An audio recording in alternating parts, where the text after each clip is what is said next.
Check. Announcer one. Check, check, check. Announcer one. Check, check.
Mic 1, mic 2, you guys got me?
Test, test. Mike, Mike. Yep. Hey, hey.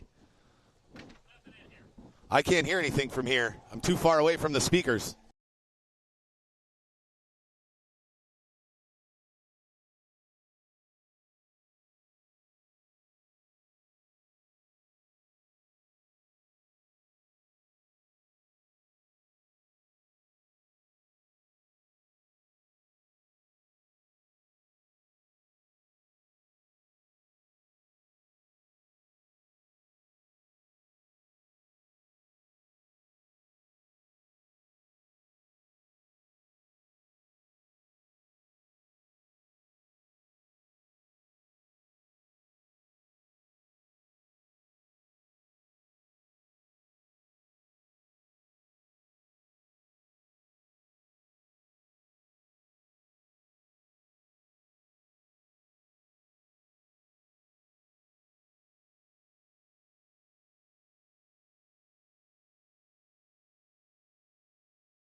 All right, race fans, and welcome here to the inaugural Boats, Beats, and Barbecue here in beautiful Grove, Oklahoma. Thomas Yarbrough, they call me the Noise of the North, bringing you all the live play-by-play action. Whether you're here in Grove or wherever you are across the world, welcome to round 3 of the 2023 Formula One Powerboat Championship Series here at Boats, Beats, and Barbecue.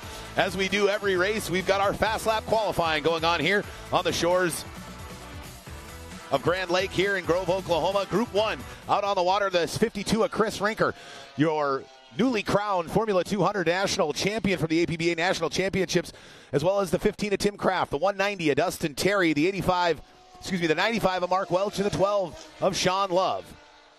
The 52 of Chris Rinker laying down the fast lap right now. Look at the 12. It's Shane Love come across the start-finish line with a 35.975. Good enough for third here in this group of 5. Here comes the 95 of Mark Welch.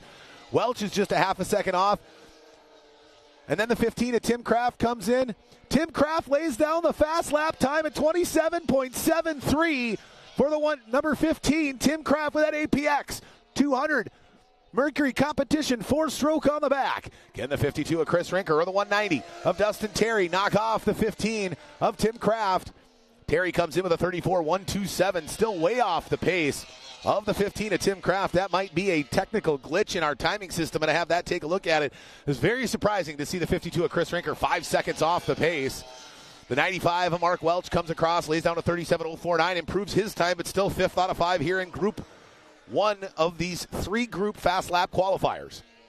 Here comes the 52 of Chris Rinker. Walks it across the start-finish line down the front straightaway. He's got that more screen with MTI trailers on the side. 42.193. Looks like that might not be his fast lap. The 15 of Tim Kraft still holding tight there with that 27 and some change as the fast lap. A 39.623 is the fast lap out there for the 15 of Tim Kraft.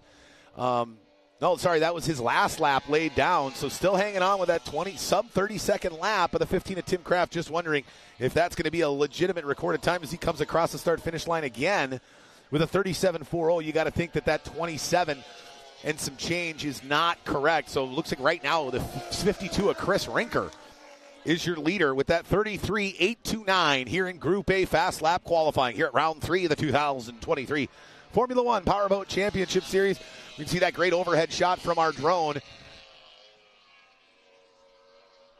as the number 12 of Shane Love makes his way down the front stretch through turns 1 and 2. Now coming down the front stretch, the 95 of Mark Welch.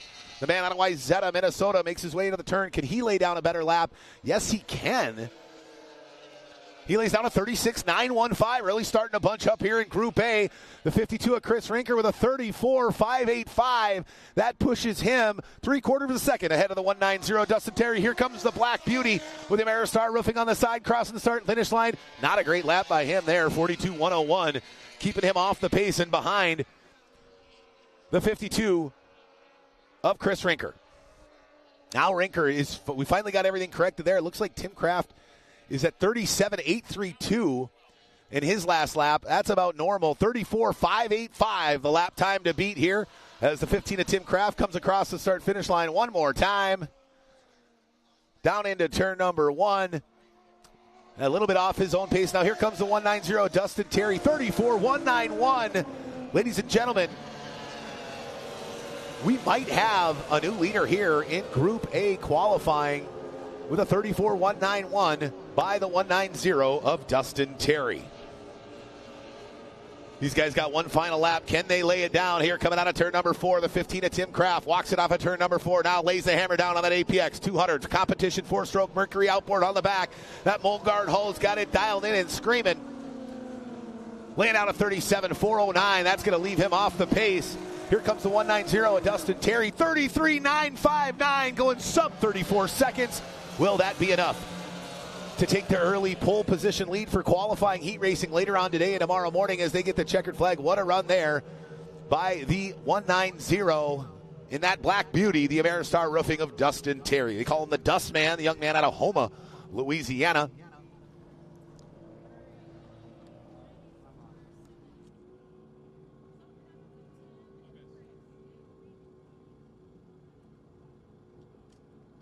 Looks like I do confirm with our chief referee, Lindsey Matthews, we did have a bit of a scoring issue there with the 52 of Chris Rinker and the 15 of Tim Kraft. Tentatively, looks like the 52 of Chris Rinker is going to lay down the time to beat. I'm going to wait to confirm that, but we've got the second group coming up in fast lap qualifying, the next 5 boats on the water. Let's take a look. The winner from round 2 at Lake of the Ozarks, a young man out of Innisfil, Ontario, Canada, runner for Crystal Clear Wiper Blades, the number 94 of Rusty Wyatt, as well as the 17 Anderson Marine Machine out of Nashville, Tennessee, the number 17 of Dylan Anderson. Well, look out, there comes the 8 of Jeremiah. Get out of my way, Mayo, one half of the Phase 3 Performance Racing Team. He's got that thing screaming as they all go down 3 wide into turn number 1. The 17 of Anderson, the 8 of Mayo, and the 94 Wyatt. There comes the Fleming Manufacturing, the number 9 of Johnny Fleming, the young driver out of the Woodlands, Texas. Makes his way, and then the final boat, the 99 of Travis Yates. Another one of those APX competition 4-stroke Mercury outboards here, running on the 2023 Formula One Powerboat Championship Series.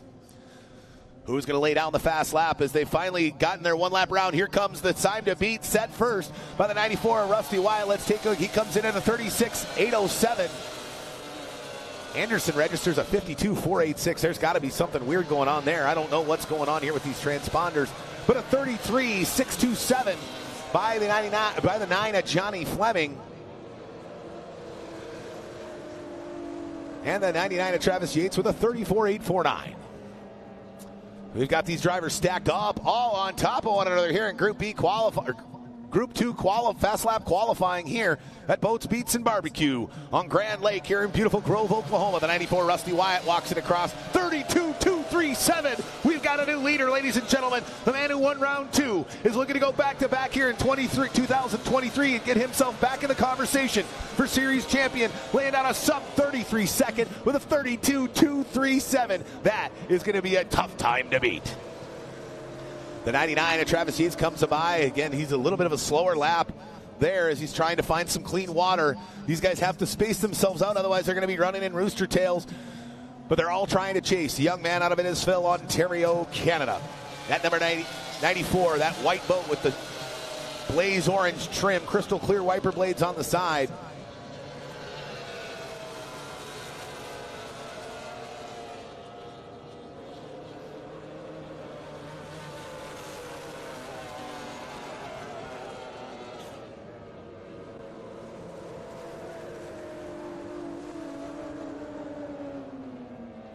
All right, we're going to take a look here at the rest of Group B. The 94 of Rusty Wyatt looking real sweet out there in that crystal clear machine. He's got that thing dialed in, really trimmed, very flat, packing air under that 17-foot long Formula One tunnel hull here on the shores of Grand Lake. The 9 of Fleming looking really well. He had an okay run at Lake of the Ozarks, decent run in our opening round in Port Neches, Texas. Trying to do it again and maybe get himself on the podium here in round number 3. The 17 of Dylan Anderson, always a tough competitor on the water. He went over, if you remember, in the final of the Lotto Power Fest back in June. Had quite a bit of a break here on the Formula One Powerboat Championship Series this season, but he went over with about 9 laps to go. And, boy, that really hurt his chances for a series championship here in 2023. But he's out there screaming, pushing hard. So is the number 8 of Jeremiah Mayo, the young driver out of Richmond, Texas, running for Phase 3 Performance in that Hoffman hull with the checkered and teal on top of that white, all-composite Formula One machine.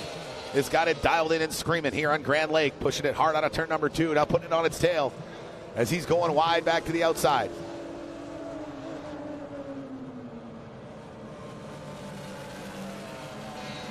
As we see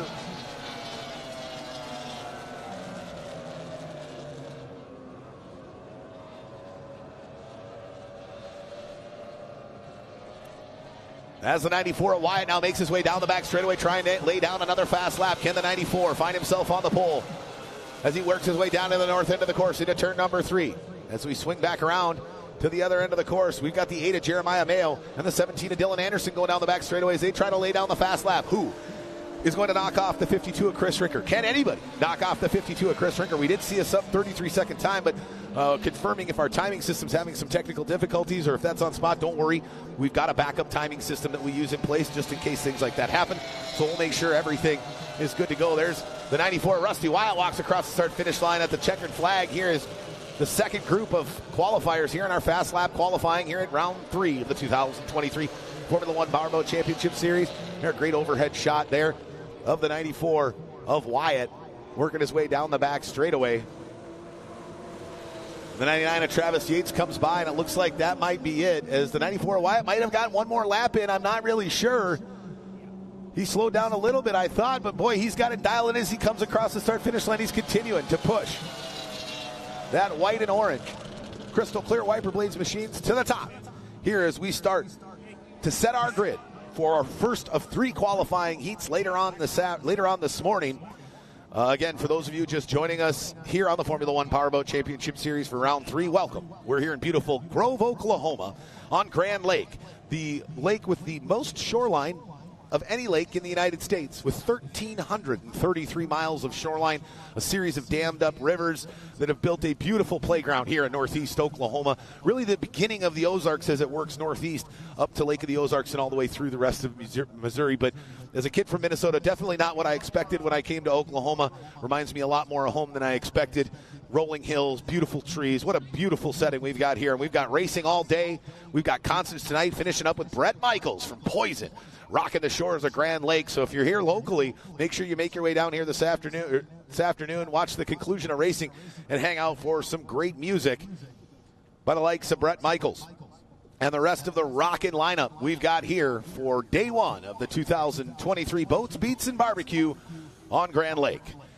All right, well, that wraps up group number 2. The question is who's going to come out on top in group 2? Can any of them knock off the 52 of Chris Rinker, who was the man to beat in group number 1? All right, we're waiting for word from our scoring team and our chief referee before we release group 3 on this 4-pin 1-mile course here on the shores of Grand Lake. Real shallow here down in front of Wolf Creek Regional Park. Turn 1 is in 3.5 feet of water. Those of you familiar with tunnel boat racing know we only need about 18 inches to run at full speed, so these guys no problem while they're racing. But boy, it gets real shallow down there in turn 1.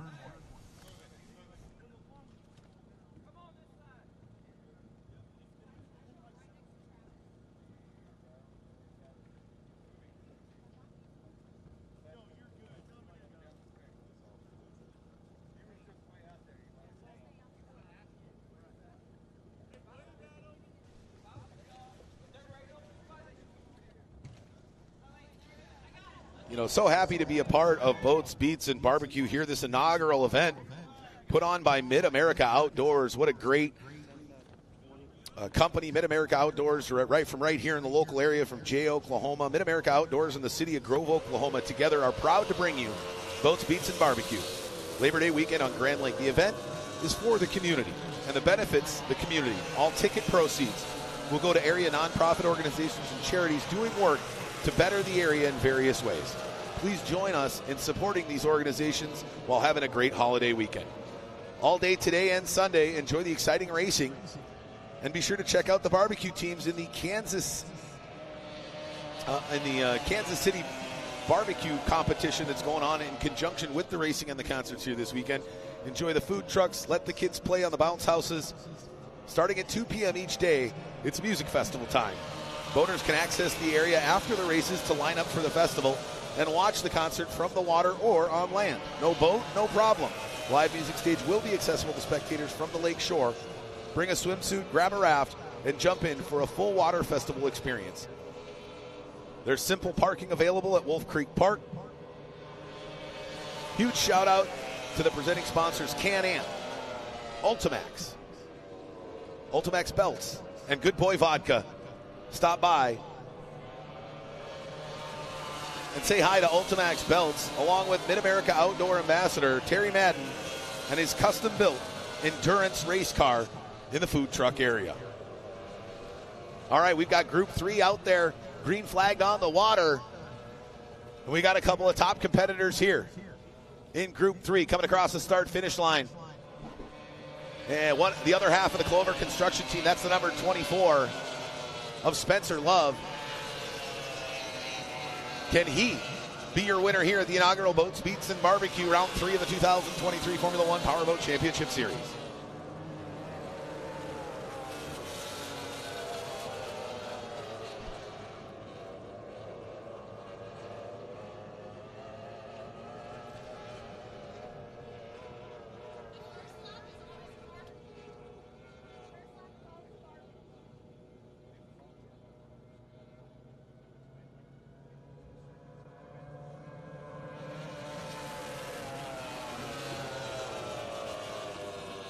All right, let's take a look here. Ooh, Terry Rinker, the other half of the Phase 3 performance team, 32.778. That might be enough to be the leader here so far through fast lap qualifying. Again, we had some technical difficulties in my ability to see the timing system. I did confirm that all timing was correct.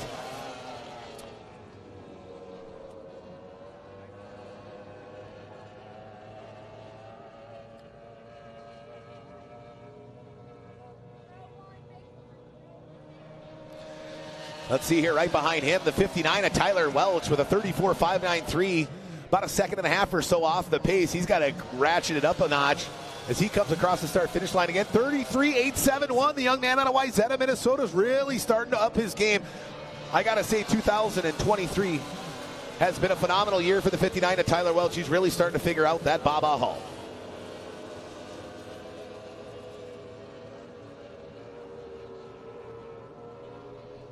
As these drivers continue to push to try to find themselves on the top spot on the start pontoon for our qualifying heats later today, 32.769 by the number 10 of Terry Rinker out in first, 33.871 by the 59 of Tyler Welch, and then a 33.915 by the 24 of Spencer Love.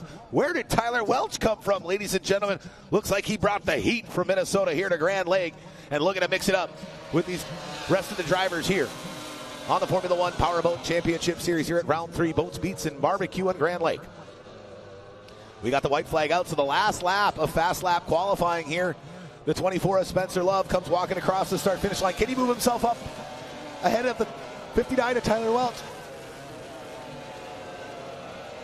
Not enough for the 24 of Tyler Welch, so of the 24 of Spencer Love. So the 59 of Tyler Welch hangs on to second with that 33.871. Here comes the 10 of Terry Rinker. Can he best his own lap? 31.440. Ladies and gentlemen, the sub-32 second mark has been broken by the KG veteran out of Tampa, Florida. The 10 of Terry Rinker, a beast on the water, is looking to assert his dominance here early and often. What a lap it was by the driver from Florida running for Phase 3 performance. And crossing the start-finish line in wrapping up Group 3 qualifying, the 13 of Grant Schubert with a 35.382 on his final lap. We see the total elapsed times there for all 5, 6, or 7 laps. See the 59 of Tyler Welch only laying down 5 laps there. The 24 of Spencer Love laying down 6. And the 10 of Terry Rinker, the veteran, getting 1 extra lap in, and boy, did he put that lap to good use. The 10 of Rinker goes sub 32 seconds and lays down a tough lap time to beat. And that's going to possibly put him on pole position for the first qualifying heat. For those of you new to the Formula One Powerboat Championship Series, remember, we run 3 qualifying heats, 2 today, 1 tomorrow morning. The first heat, they start in order of how they qualified in their fast lap qualifiers. That's going to see the 10 of Terry Rinker possibly be on that pole. We got to consolidate all 3 groups to see how it's going to end up. But then in heat number 2, we do what I call flipping the script, right? Worst goes to first goes to worst. So they start collecting points in the first qualifying heat. Whoever wins qualifying heat number 1 will find themselves last off the start pontoon in heat number 2. Same as, again, in heat number 3. What this does is it requires our drivers not only to show their ability to lay down the fast lap time, but it also requires them to show how they can move through back markers and work their way through traffic, was really the true mark of a champion here in Formula One tunnel boat racing. And that's what makes the Formula One Powerboat Championship Series the preeminent series here in North America to run, because it really is a true full test of all skills a tunnel boat driver is required to have to be called a champion. Well, we're going to get the Formula Ones off the water. You see there's a nice up-close shot of the 190 of Dustin Terry, the Dustman out of Houma, Louisiana, making his way back to the back to the trailer. That Black Beauty Ameristar Roofing, a tribute to Bill Siebel, the greatest tunnel boat racer in the history of the world. That 190 with that blue, yellow, and red livery on the side is a tribute to the Mercury Racing factory team that Bill was a part of for so many years. And that 190 had a lot of checkered flags. And normally the 03 of Dustin Terry running that 190 this year, looking to bring the 190 back to prominence, and hopefully he can find his way on the podium here this afternoon. Take a look at some of these other drivers that had a great fast lap qualifier. There you see the 24 of Spencer Love had a solid run. The 8 of Jeremiah Mayo, always fast, as well as the 10 of Terry Rinker. But the 59 of Tyler Welch, really my big surprise of the morning so far. The young man out of Wayzata, Minnesota, running for Welch Racing. And WYSIWYG was able to lay down a screaming fast lap going, I think, sub 33 seconds, possibly right over that 33-second mark. Again, I don't have all the qualifying times in front of me yet as they're being tabulated and put into a running order for qualifying heat number 1. But he is really starting to figure out that Baba hull. He's had it for only a couple of years now. It takes a little while to get used to that all-composite. He's moving from a wood Hoffman-built hull that he ran for so long.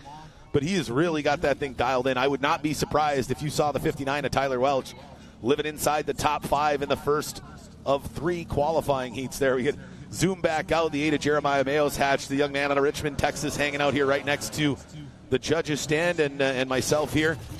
Fires that 2.5-liter Mercury V6 outboard on the back of that Phase 3 Performance all-composite Hoffman. Boy, the Hoffman hulls have really become the hull to beat here in 2023 and 2022.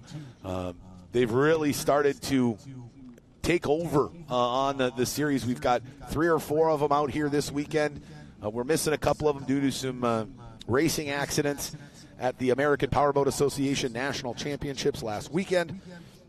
Otherwise, we probably have more Hoffmans here. We also lost a couple of drivers as they got stuck in Hurricane Idalia that hit the Gulf Coast of Florida mid this week. They weren't able to make it out in time as their home base was right in the path of Idalia. So the 77 of Mike Quindazzi, especially, hopefully you're doing well and enjoying the race, and really miss that you're not able to be with us. A tough competitor who showed at the Lake of the Ozarks shootout round 2 that, boy, he can nail the start. As we saw in the restart on the main event, that young man out of Florida left a lot of boats looking like they were standing still on a rolling restart as he really hit it hard. And that machine's got some top speed. We're really hoping to see him here, but Mother Nature decided for him that he was going to have to stay home in Florida here this weekend. There's the 99 of Travis Yates, that Chartreuse and Black JH Performance Yates racing machine. That's got a 4-stroke motor on the back, the first competition racing 4-stroke that has ever been produced in the world, built by Mercury Racing out of Oshkosh, Wisconsin. The 4-stroke 200 APX competition racing engine is an interesting beast. It's obviously a lot bigger, a lot heavier, but man, the torque and the power on the top end on those machines is second to none. If drivers like the 99 of Travis Yates, as well as the rest of the field, the 190 of Dustin Terry, and the 15 of Tim Kraft, can figure out how to wrangle in those APX 200s and get them to come off the beach and turn well in the corners, I think we're going to have a game changer here in Formula One into the future as we look to move into the future and away from the old 2-stroke technology and step in to the 21st century and usher in the era of the 4-stroke outboard, much like motocross did a handful of years ago, moving away from the 2-stroke to the 4-stroke dirt bikes. We're looking to do the same here in Formula One tunnel boat racing. Now, the nice thing about the 4-stroke is all she needs is a oil change and some gas throughout the race season. Those drivers will ship their motors back to Mercury to have them rebuilt at the end of the race season, but boy, really allows the teams to focus on propeller and setup and really the driver's skill and ability, not necessarily as much as how well they can build a motor. And that's really what it's about, right? It's not about who has the most money and can spend the most money to build the best motor. It's about your skill set on the water. Now, don't get me wrong, tuning motors and getting them prepared for racing is a part of it, but we're trying to create the ultimate level of parity here in boat racing by bringing in those APX 4-stroke motors, as they're about to get introduced as well overseas. The F1 H2O Series has their next round in about a month in Sardinia, and you will see the first V8 APX 360 on the back of Marit Stromoy and her Stromoy Racing machine as she debuts that on the Formula One H2O Series. So we've had them out here for a couple of seasons. Last year was the introduction of the APX 4-stroke, and we had a handful of drivers adopt that for the 2022 season. We've added a couple additionals here in 2023. For those of you following along all year, we did have an invitational race a few weeks ago, so not a series points race, but all of our 8PX four-stroke Mercury Racing competitors were invited to Sheboygan, Wisconsin, and boy, the city of Sheboygan came out phenomenally in a joint venture between P1 Offshore and the Formula One Powerboat Championship Series, really displaying all the new current technology in racing from the great folks at Mercury. All right, well, we're getting the Formula Ones off the water. We're going to get the Formula Lights out for their fast lap qualifying. We'll take a quick commercial break. We'll be right back with more racing right after this. It's the inaugural Boats, Beats, and Barbecue on Grand Lake here in beautiful Grove, Oklahoma.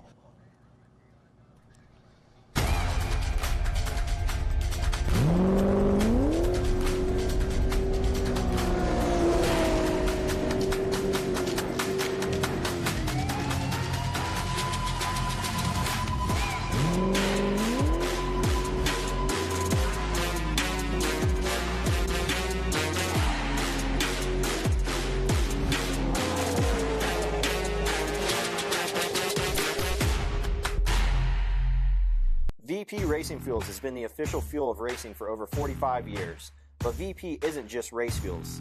VP offers a wide range of oils, additives, and our new Stay Frosty coolants to help keep your street car, tow vehicle, or weekend warrior running at its best. VP products are engineered to keep your vehicle running smooth and looking great for your daily commute. With our octane boosters, fuel treatments, and quick detailing products. Explore VP's full product line at vpracingfuels.com.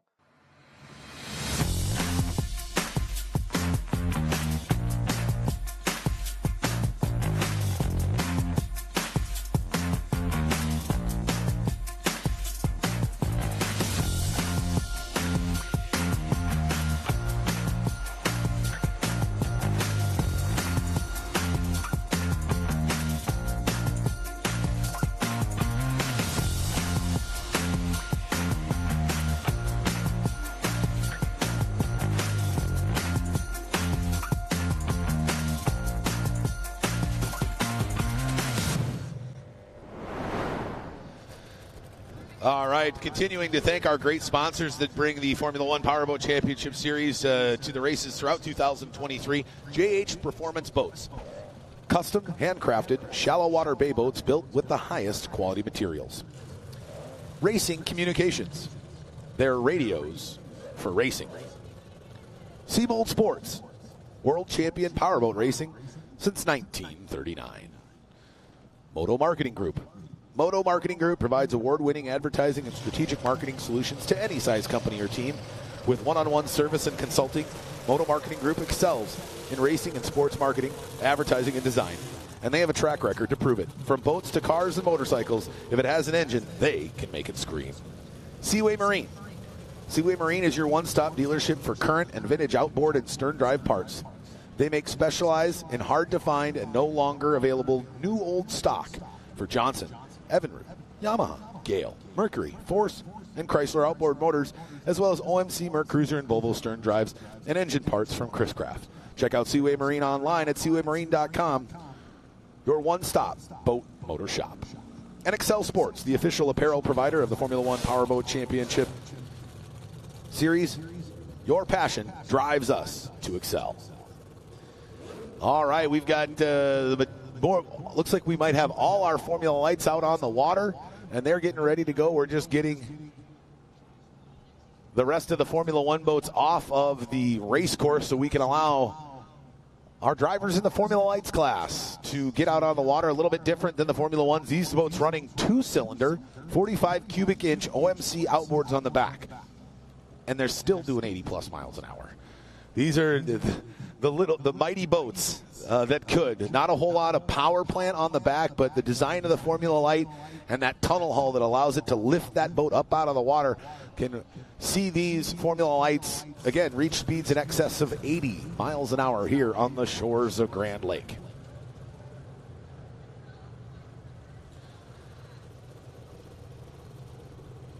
What a beautiful event here in Grand Lake. I got to say, first time to Grove, Oklahoma. Absolutely loving my time here so far.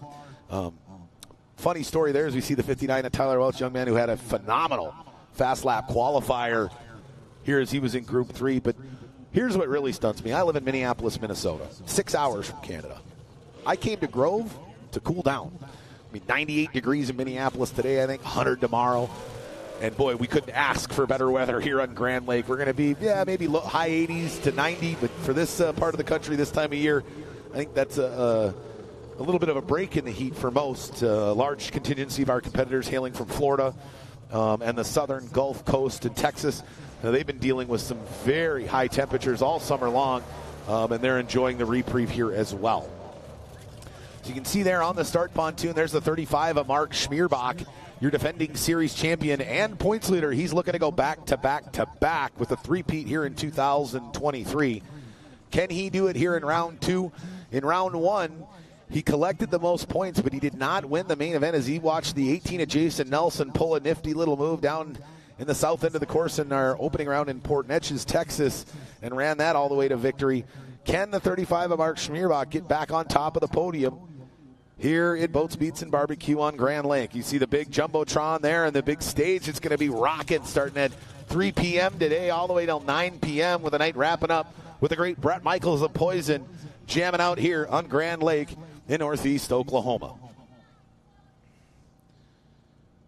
You see the big Boats, Beats, and Barbecue livery around the stage there. We've got a ton of fans starting to pack in. We've got the great Kansas City barbecue competition going on as well. Boy, they were firing up the smokers last night when we were getting all the particulars and everything set up and ready to go here for racing today and tomorrow. And it was hard to concentrate at times because that beautiful hickory and cherry wood and all the different lovely smoke flavors coming off these very impressive barbecue pits. I mean, this is not your standard setup that you find in your backyard. These are very highly evolved, highly intricate, and large barbecue pits that they will smoke everything from chickens to sausage to brisket, ribs, and all sorts of delicious treats that you can sample. We're going to have a tasters or a fan favorite taste test tomorrow that is going to be a part of the festival, and it's going to allow you, as if you are here at Grand Lake, in Grove on Grand Lake, you're going to be able to enjoy some of that delicious, tasty barbecue from the competition here this weekend. The Kansas City barbecue competition, the Formula One Powerboat Championship Series, and the great folks at Mid-America Outdoors bringing you one heck of a Labor Day weekend here in 2023. Let's talk a little bit more about the barbecue. The Kansas City Barbecue Society sanctioned backyard competition is being ran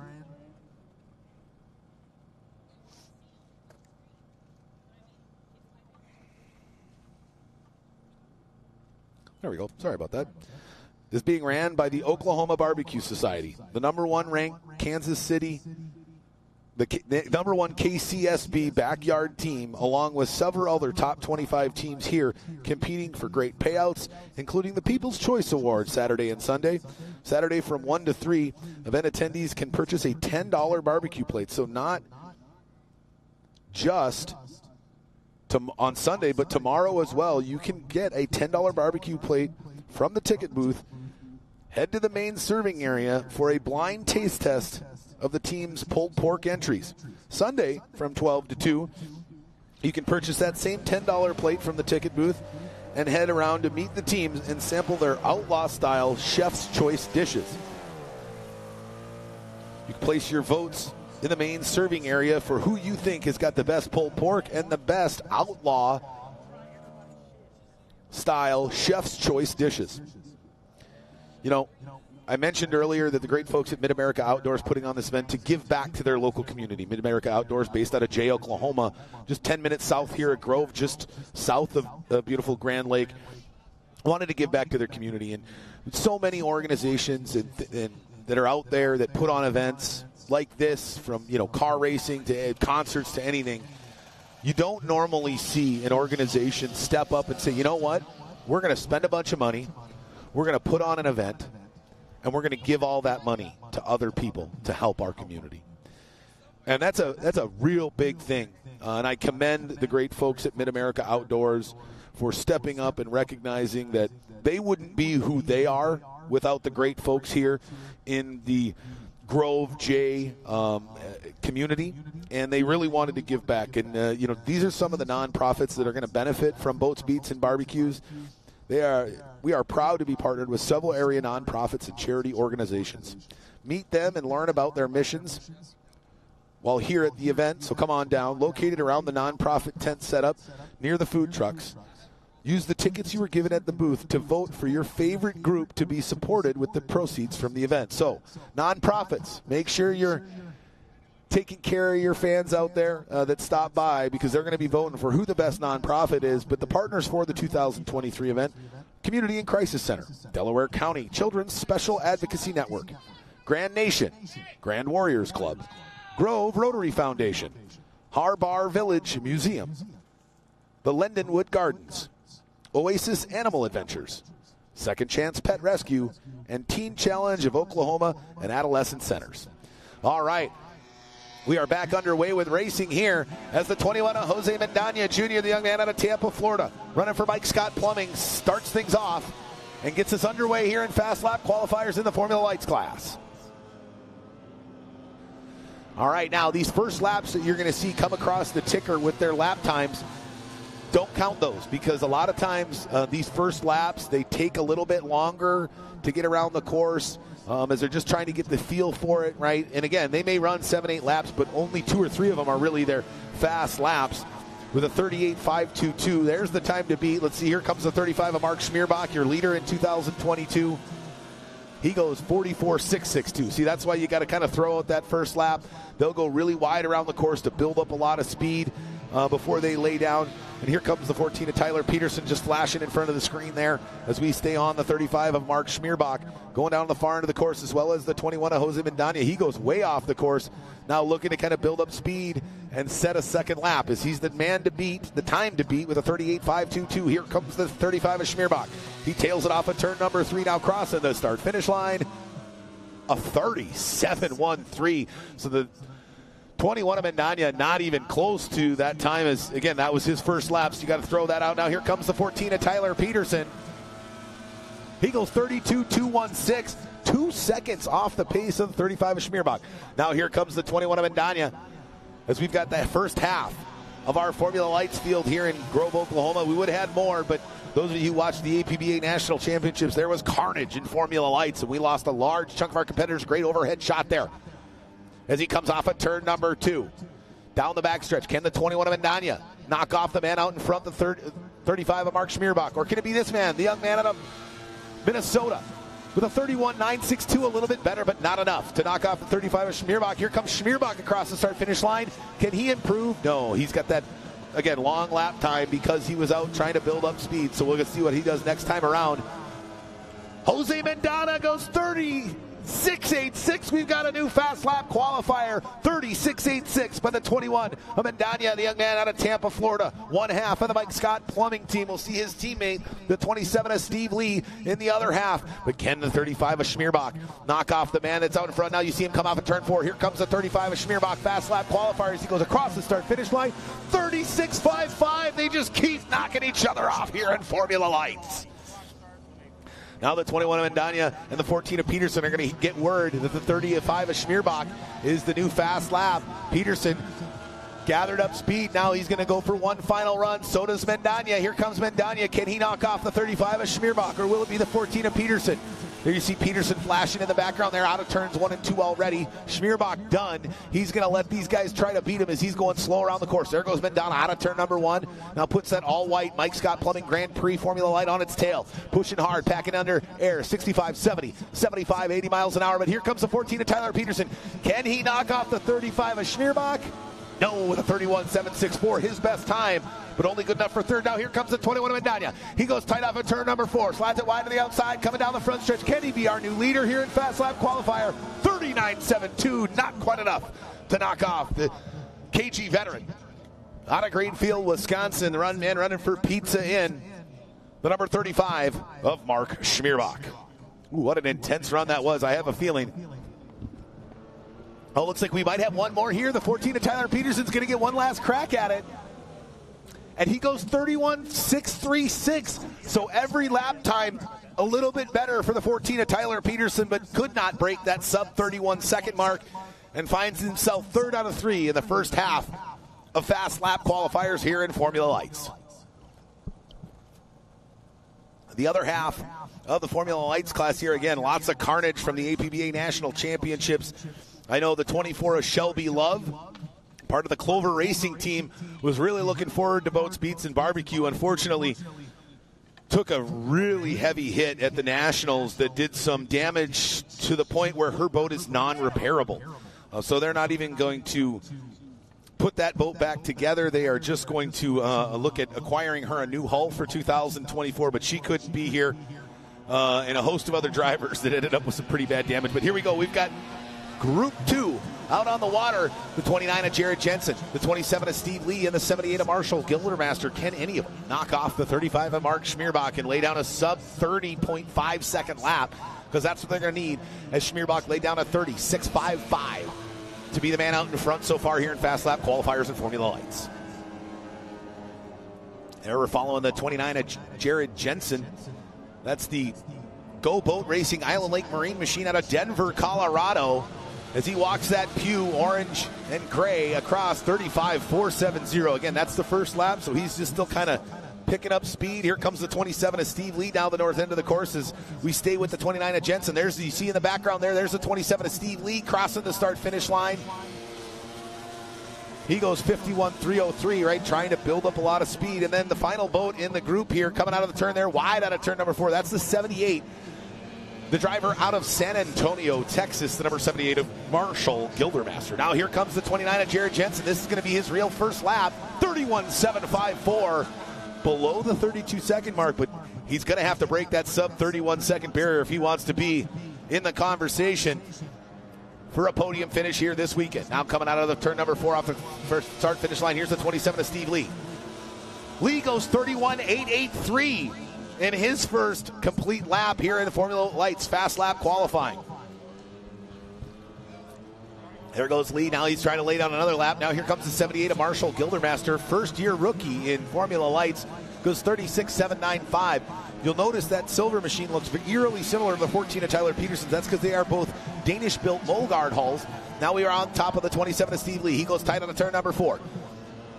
Packs the air, lays the nose back down. 31.778, not enough to knock off the 29 of Jared Jensen. So Jared's still hanging out there with the top speed here in Group B Fast Lap Qualifier. And again, we split them up for safety purposes. Their times recorded are how they'll slot in for their first of 3 qualifying heats. There you see the 29 of Jensen goes by with a 32.561, and the 78 of Gildermaster, a little bit off the pace with that 39.014. He's got to stay wide to the outside, allows the 29 of Jensen to get down to the inside of him and continuing to push as Jensen tries to hold off the 27 of Steve Lee. Now here comes Lee for another run at a fast lap as he goes across the start-finish line. We're still on top of the 29 of Jared Jensen, who's out in front. Now he's going to come off of 4.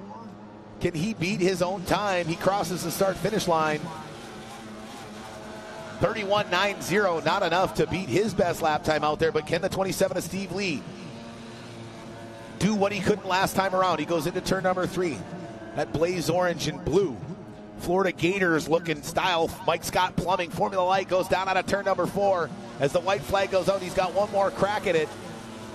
Ladies and gentlemen, Steve Lee goes 31.439, your fast lap qualifier here in the second group of Formula Lights. That moves him up into 3rd position overall behind the 35 of Schmierbach and the 21 of Mendana. So we've got teammates in 2nd and 3rd.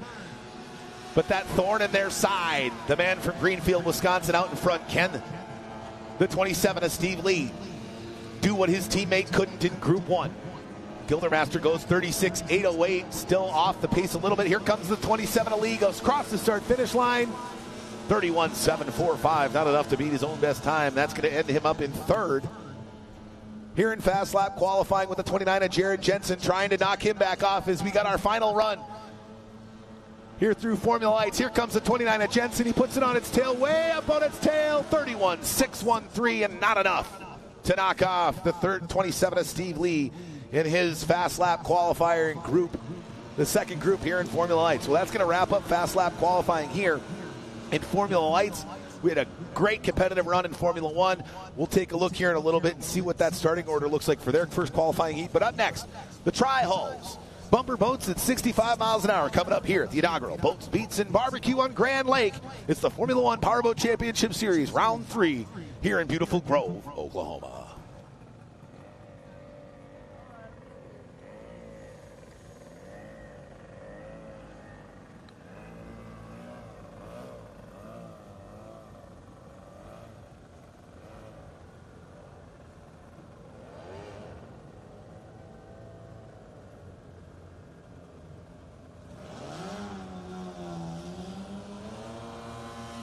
All right, attention race fans here at the park here in Grove. I need a blue Ford Explorer license plate. Looks like that is a Oklahoma license plate 0913NC. 0913 Nancy Charlie. You need to move your vehicle. I've also got a white Honda SUV. Looks like a Honda Pilot, with an Arkansas license plate 256 Victor Paula Oscar, VPO or VP0. You need to move your vehicle, as well as a blue Chevy Silverado license plate. It looks like that's a Kansas license plate 455 Henry Frank David, 455 HFD. Please move your vehicles. If you do not move them, we will tow them, and you will have to pay the fine. Oh, and I've got one more. I've got a red Toyota Tundra, Oklahoma plates. Mr. Hobbs, move your red Toyota Tundra, or you will be towed. Again, I've got a red Toyota Tundra, a white Honda Pilot, a blue Chevy Silverado, and a blue Ford Explorer. You need to move your vehicles immediately, or they will be towed. Thank you. They are near the ticket booth area, so if you heard your vehicle description or your license plate, please move your vehicle immediately. Thank you. All right, well, race fans had to do a little bit of house cleaning there, as happens here, especially in inaugural events. People think they can park wherever they want. That's not the case. You only can park where they designate the parking, and which is weird because the Bassmaster Classic is going to be here on Grand Lake in February of 2024. The parking lot they have built to accommodate the Bassmaster Classic is larger than a football field. I think there should be plenty enough parking in that parking lot, but hopefully those folks will get their their cars moved. But up next, we've got the first of 4 qualifying heats in Texas Tri-Hull. Bumper boats at 65 miles an hour, looking to churn up the waters here on Grand Lake in their first of 4 qualifying heats here at Boats, Beats, and Barbecue 2023 right here in beautiful Grand Lake. Love coming to my first time to Oklahoma. Never been to Oklahoma before. I've driven through it, but I don't count going to a state just because you drove through it on an interstate. First time I've ever stayed the night in the beautiful, great state of Oklahoma, the Okie State. And, excited to be here. Love it. We can see, let's take a look. We've got a host of Tri-Hulls out on the water.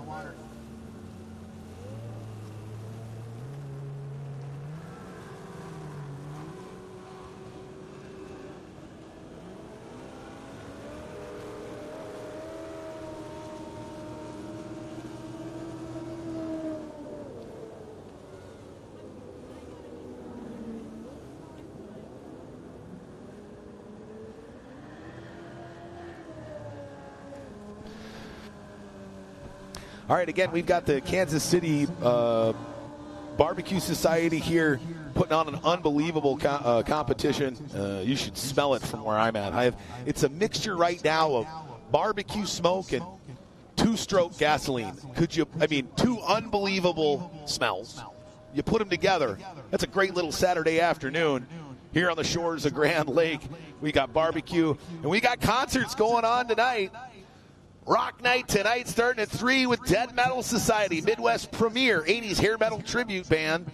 And then Don Felder, formerly of the Eagles, lead guitarist of the Eagles and one of the most popular and influential rock groups of their time. Don has forged an impressive career as a top-tier solo artist with 3 full-length albums, as well as several successful singles for film scores.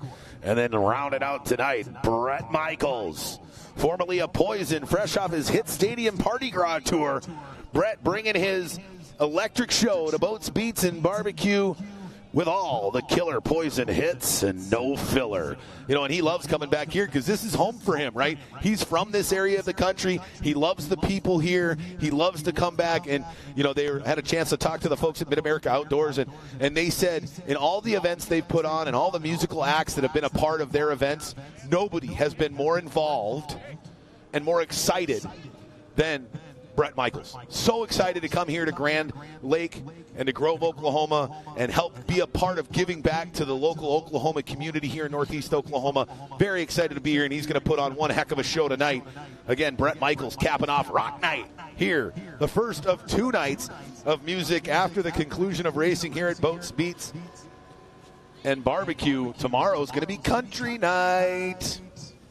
For Country Night on Sunday, the Aces Wild Band bringing the party everywhere they go. And then it's Tim Montana, country rock singer-songwriter, toured with Kid Rock.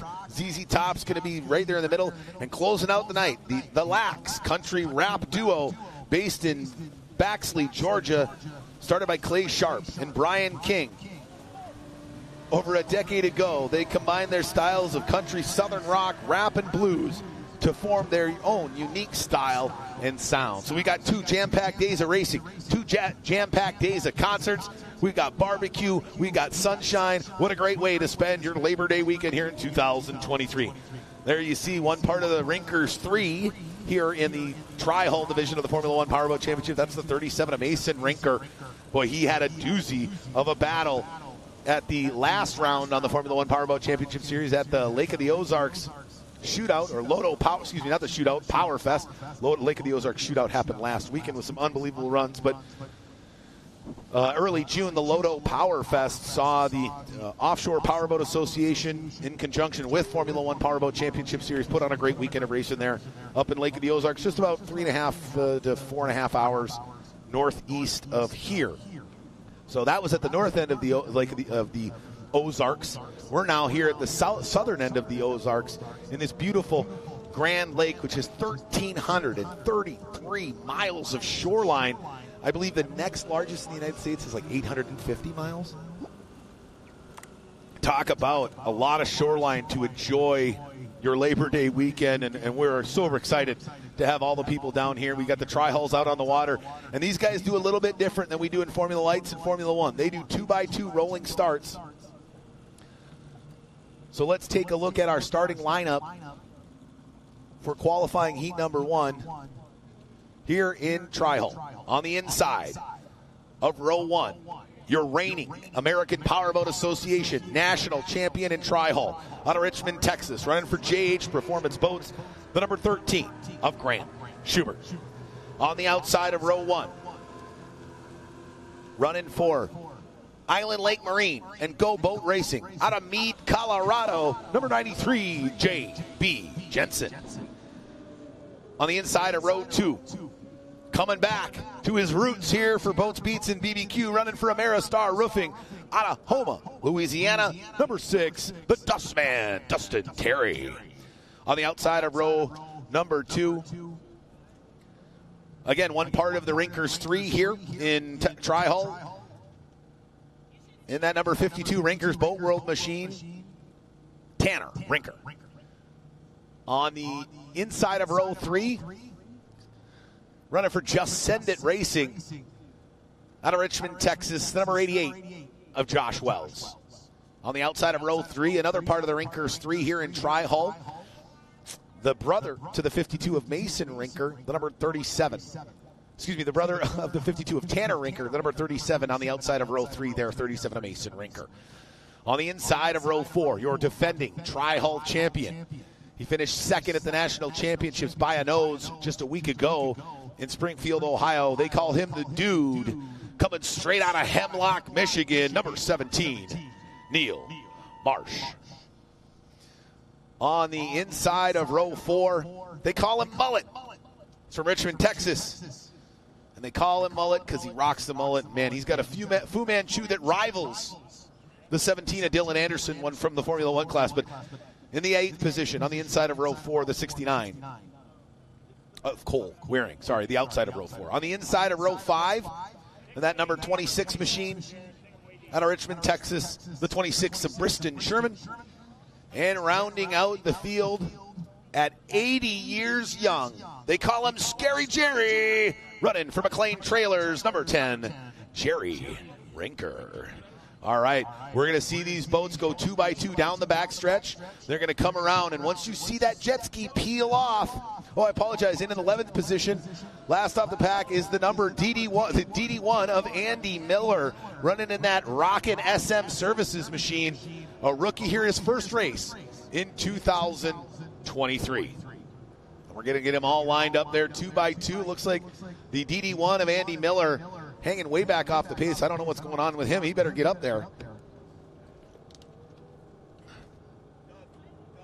Yeah. Make sure. What? You got to both DD1s dead down. Just making sure you're aware of them. All right, they bringing them down to the north end of the course. Again, tri-hulls. We run a 2-pin course here for the Texas Tri-Hull on this Rolling Star. You're going to see 5, 6, 7, 8 boats wide in the corners here. It's all about how you can get in and out of the corners in Texas Tri-Hull and who's going to be able to pull it off here in the first of 4 qualifying heats. So instead of fast lap qualifiers in Tri-Hull, we shift them to a 4th qualifying heat. And again, just like we do in Formula Lights and we do in Formula One, right, we flip that script. So whoever collects the most points in Heat 1 will go to the back of the pack in Heat 2. Whoever has the most points after Heat 2 goes to the back of the pack in Heat 3, and so on until we set our starting grid for the main event in Tri-Hull tomorrow in the late morning, early afternoon. All right, they go 2 by 2 down the back stretch, down the front stretch here. There goes, peels off the jet ski, waiting for the flag to drop. And he drops the green flag, and we're underway here in the first of 4 qualifying heats in Tri-Hull.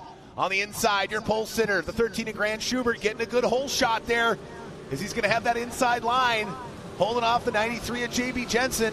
But here comes the 17. There's the dude sneaking up there with the 52 of Tanner Rinker, the 6 of Dustin Terry, and the 37 of Mason Rinker. Oh, 17 of Marsh gets up on the deck of the 52 of Tanner Rinker, pushing hard. Now here comes the 6 of Dustin Terry, looking to take down to the inside the 93 of JB Jensen and see if he can't get into a battle with the 13 of Grant Schubert. Now Jensen goes down there and says, I don't think so. And the 6, oh, look out there. Jensen spins out in the corner. Bang! The 17 of Neil Marsh slams into him.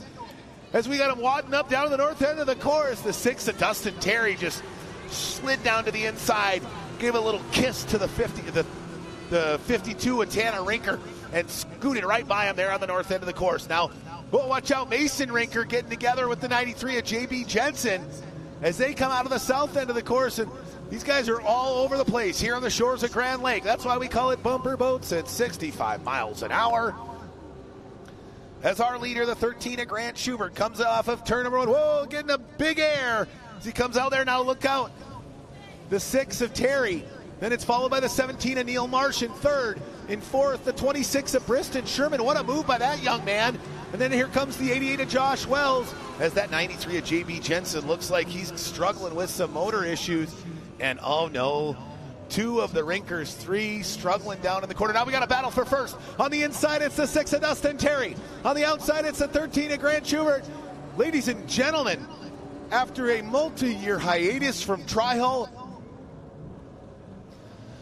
the 6 of Terry is pushing for the lead here in the first of 4 qualifying heats. Could he be the dark horse and come out of nowhere this weekend and take home top spot on the podium? Not if the 13 of Grant Schubert has anything to say about it. He goes tight to the inside. Now, bang! He hammers the 6 of Dustin Terry. He's like, hey, 2 can play that game, dude. You're going to hit me, I'm going to hit you. And I know what this thing can handle, and that's it's the first time you've been in that boat in a real long time. Let's see if you know what to do when you get hit down in the corner. Now the 6 of Terry goes tight and cuts the door. Ladies and gentlemen, we got a new leader outright. Out in front now, starting third, and now moving his way up to the top spot. The 6 of Dustin Terry is now looking to drive away from the rest of the field. There's the 17 of Neil Marsh. Don't count him out as those 2 were battling out. The dude was able to sneakily move his way up into third position. Again, he's your points leader so far in 2023. The 13 of Grant Schubert's going to need to do some damage this weekend if he wants to catch him. But what a battle those 2 are doing. Some great footage there. There's the 17 of Neil Marsh going down the back stretch. Now he's making his way into the turn. I don't know what happened to the 52 of Tanner Rinker, but boy, he has really fallen way off the pace after getting together with the 17 of Neil Marsh on the opening lap. There's the 17, the dude, your reigning Formula One Powerboat Championship Tri-Hull champion. But nobody's got an answer for the 6 of Dustin Terry.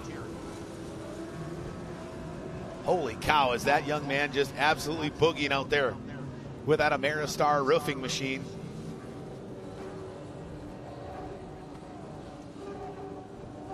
All right, we got one lap remaining here as the 6 of Dustin Terry takes the white flag. Go fast, turn left just a couple more times for the Houma, Louisiana native. Can he take his first Tri-Hull qualifying heat in the better part of 3 years? There you see the 37 of Mason Rinker dead in the water down there at the south end of the course. That's got to be frustrating for that young man. But the one who's not frustrated right now is the 6 of Dustin Terry. There goes 17 of Neil Marsh in third. Then the 26 of Briston Sherman in fourth. Great run by the young rookie, the 26 of Briston Sherman. But here comes our leader, out of the north end of the course, going way wide to the outside, trying to keep those RPMs up. Ladies and gentlemen, put your hands together. Taking the first of 4 qualifying heats in Tri-Hull, number 6, Dustin Terry. And in second, the 13 of Grant Schubert. Third, the 17 of Neil Marsh. Fourth, the 26 of Briston Sherman. What a great run for that rookie. Fifth, the 93 of J.B. Jensen. Sixth, the 69 of Cole Waring. Seventh, the 10 of Jerry Rinker.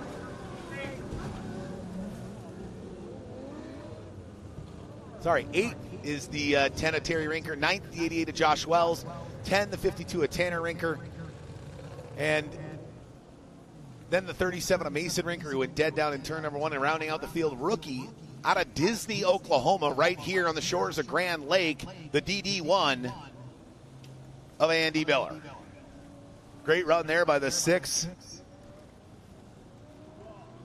of Dustin Terry.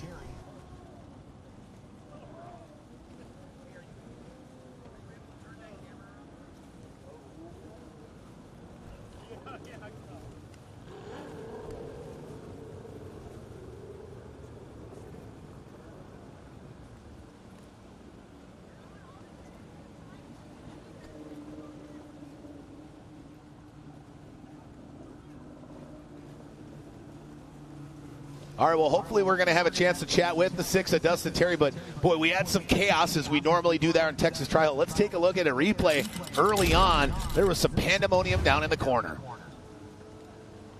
Well, look at that. The 6 of Terry just pushed the 93 of Jensen wide. Jensen tried to hang on. Bang! There goes the 17 of Neil Marsh into the 93 of Jensen. Then we got 4 boats that have got to avoid him now. Here we go.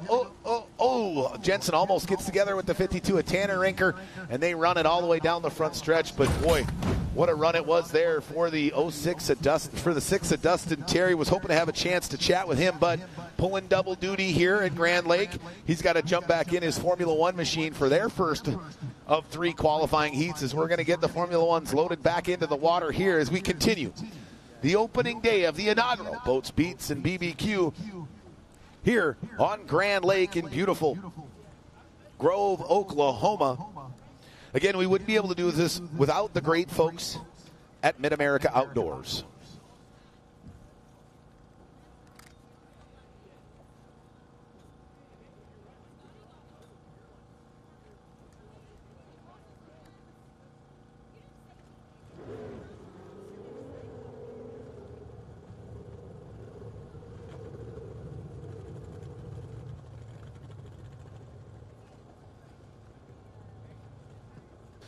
Right, and you see on the screen there, Mid-America Outdoors, located just south of Grand Lake here in Jay, Oklahoma.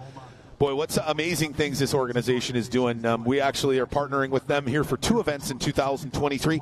Don't forget, we wrap up our 2023 season the end of October. Halloween weekend for the Legends of Havasu in beautiful Lake Havasu City, Arizona. We're going to be there with bull riders, side-by-side racing, and essentially a whole weekend of super fun adult playground activities, all brought to us by the great folks at Mid-America Outdoors. And, you know, some of their great sponsors, the great folks at Good Boy Vodka. Check out Good Boy Vodka and find your local retailer. They have actually partnered with a couple of organizations to help pups, right? So every time you buy Good Boy Vodka, they're going to donate money to charities that help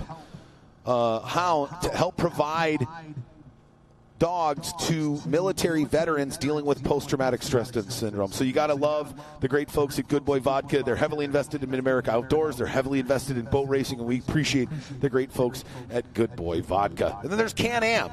Your Can-Am side-by-sides and all a great family of products from the great folks at Can-Am, a great partner of Mid-America Outdoors. And Ultimax Belts.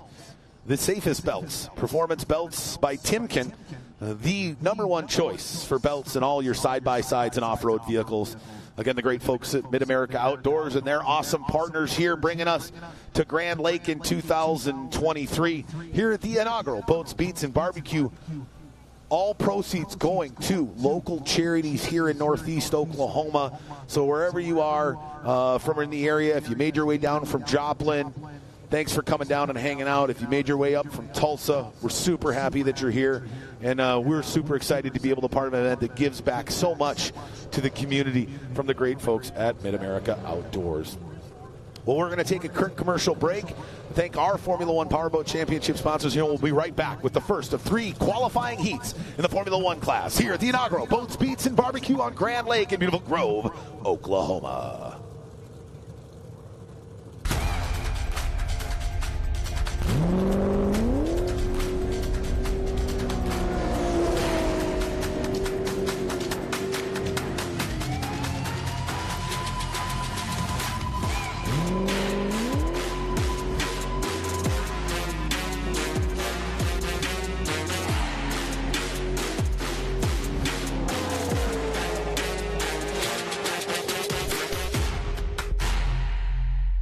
VP Racing Fuels has been the official fuel of racing for over 45 years. But VP isn't just race fuels.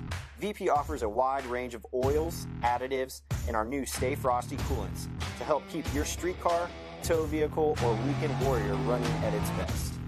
VP products are engineered to keep your vehicle running smooth and looking great for your daily commute.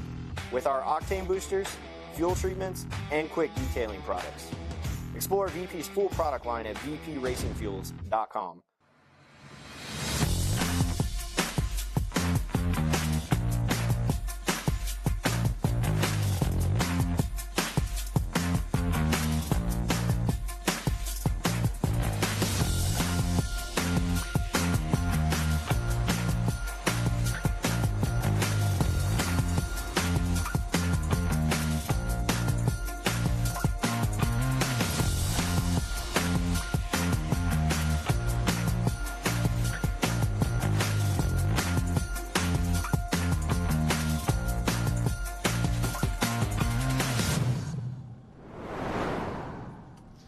All right, welcome back, race fans. We've got about half the field loaded in the water here for our first of 3 qualifying heats here at the inaugural Boats, Beats, and Barbecue on Grand Lake here in beautiful Grove, Oklahoma.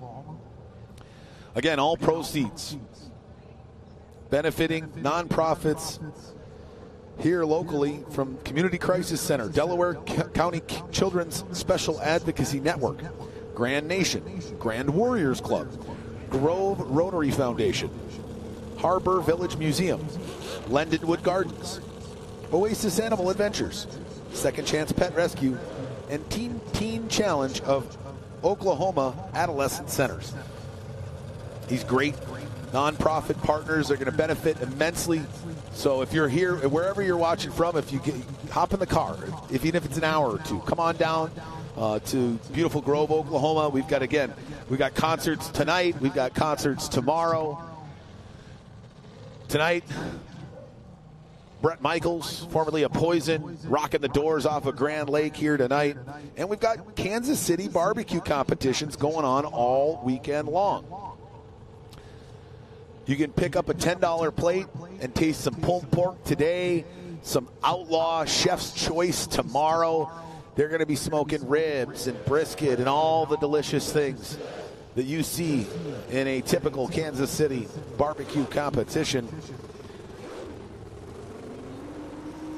But we also got to thank the city of Grove, Oklahoma. We understand this is a big undertaking, especially on Labor Day weekend, to close down part of a lake that has heavy boat traffic. As we can see, some of our boats starting to line up, our pleasure boats, to watch there on the west side of the course.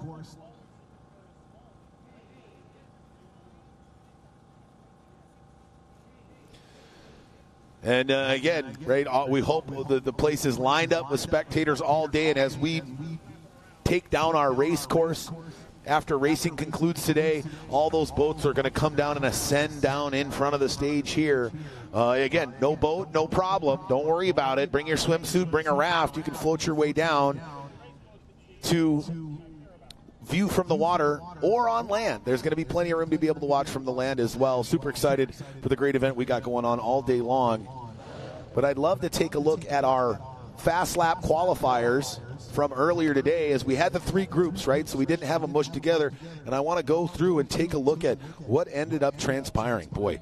So your pole sitter for qualifying heat number 1, a 31.440.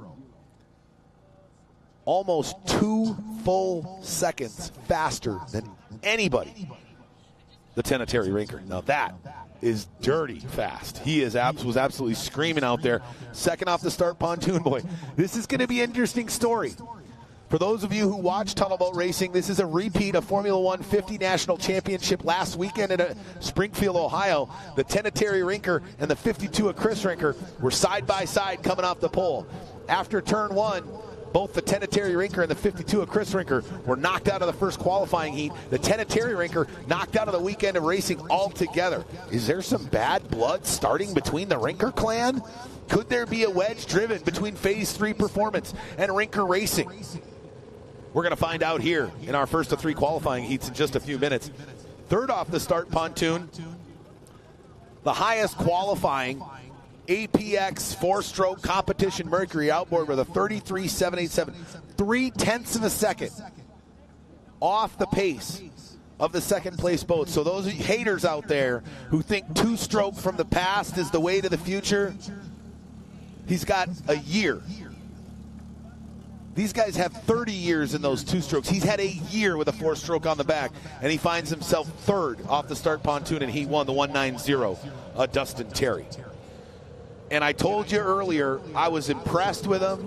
And, man, he could find himself on the podium, ladies and gentlemen, this weekend. 4th with a fast lap qualifier of 33.871. Less than a tenth of a second behind 3rd, the 59 of Tyler Welch.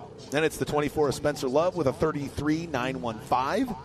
And then a 17 of Dylan Anderson with a 33.990. The 8 of Mayo with a 34.072. The 94 of Rusty Wyatt with a 34.820.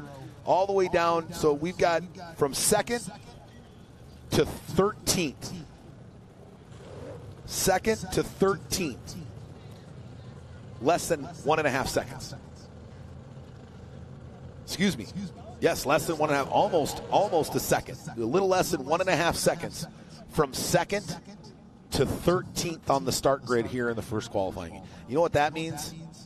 That's going to mean we're going to have some deck-to-deck, wall-to-wall racing action here in Formula One. That's going to be something the likes of the folks of Grove, Oklahoma and Grand Lake have ever seen before. As our Formula One machines get ready to do battle here in the first of 3 qualifying heats, you're going to see them run a hot lap. And then we're going to bring them all the way down in front of the spectators area. And from the beach down there, you're going to see our modified Le Mans start. For those of you locally here in Grove, you've probably never seen a modified Le Mans start. Let me explain to you a little bit of how it works. The modified Le Mans start, we'll see a flare shoot off 1 minute. I will count down in 10-second increments until we get to 20 seconds. Once we get to 20 seconds, you are going to see our starter on the course drop an orange flag. The second he starts moving that flag, you're going to see these Formula Ones come roaring to life. You're going to see them come through the middle of the course, all the way down to the far north end, through turns 3 and turns 4, and then down the front straightaway to start lap 1 of 6 minutes, plus 1 lap in this first of 3 qualifying heats.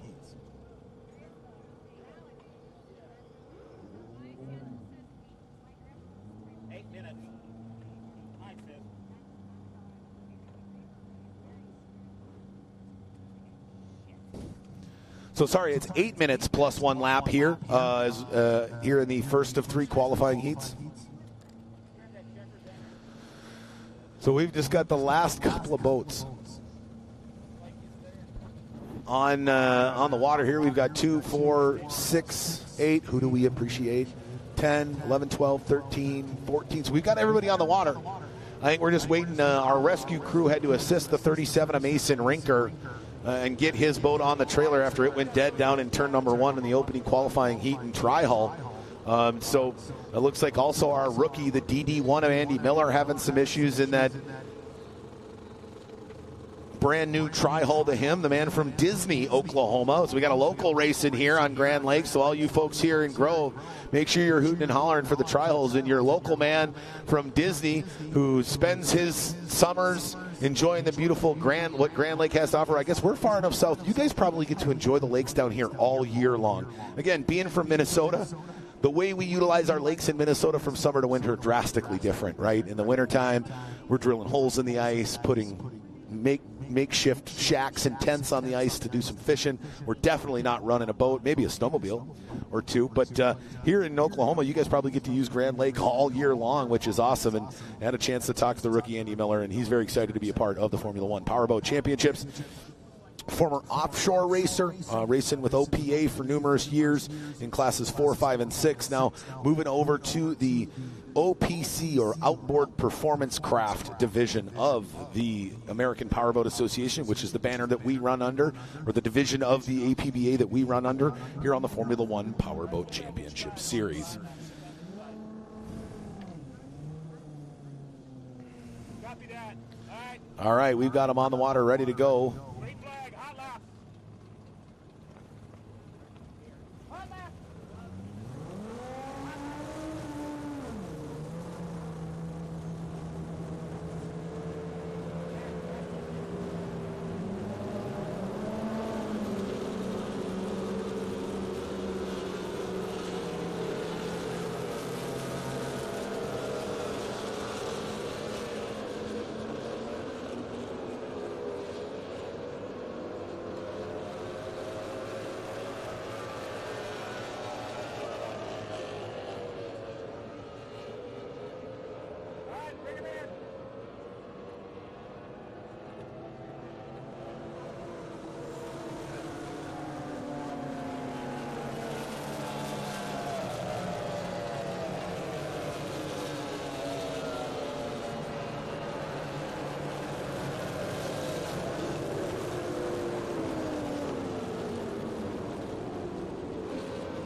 Down there.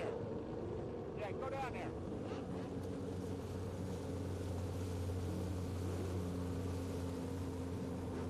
I did copy that. We're going to do a test flight. They can't see you. We'll have to go to Plan B, and that's Marty.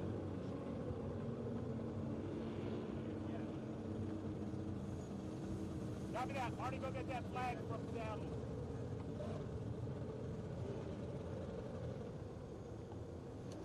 All right, we have got them all on the water. We're getting ready for some hot laps here, get those motors warmed up, right? Again, so many of our competitors still running the Mercury V6 outboard that has been the predominant and dominant force in tunnel boat racing for the better part of 3 decades. As you can see there,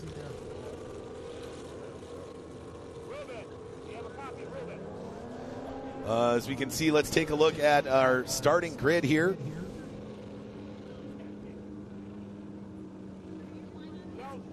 All right. On the right side of that triangle buoy, Marty wants to know. And we'll take a look at, again, our starting order here for qualifying heat number 1 here at Boats, Beats, and Barbecue. Again, on the pole, the veteran, multi-time world and national champion out of Tampa, Florida, running for Phase 3 performance, the number 10 of Terry Rinker. His new arch nemesis and relative. Can they get through clean in turn one after they wadded each other up last weekend at the American Powerboat Association National Championships, coming second off the start pontoon? They call him the real deal. He's your reigning national champion, number 52, Chris Rinker. Again, impressive performance. That APX four-stroke competition Mercury outboard coming third. Hashtag Mercury Racing and that APX. I know the guys back in Oshkosh are excited as they see that APX continue to move itself up the rankings in Formula One. But coming third off the start pontoon here in qualifying heat number one, the 190 of Dustin Terry.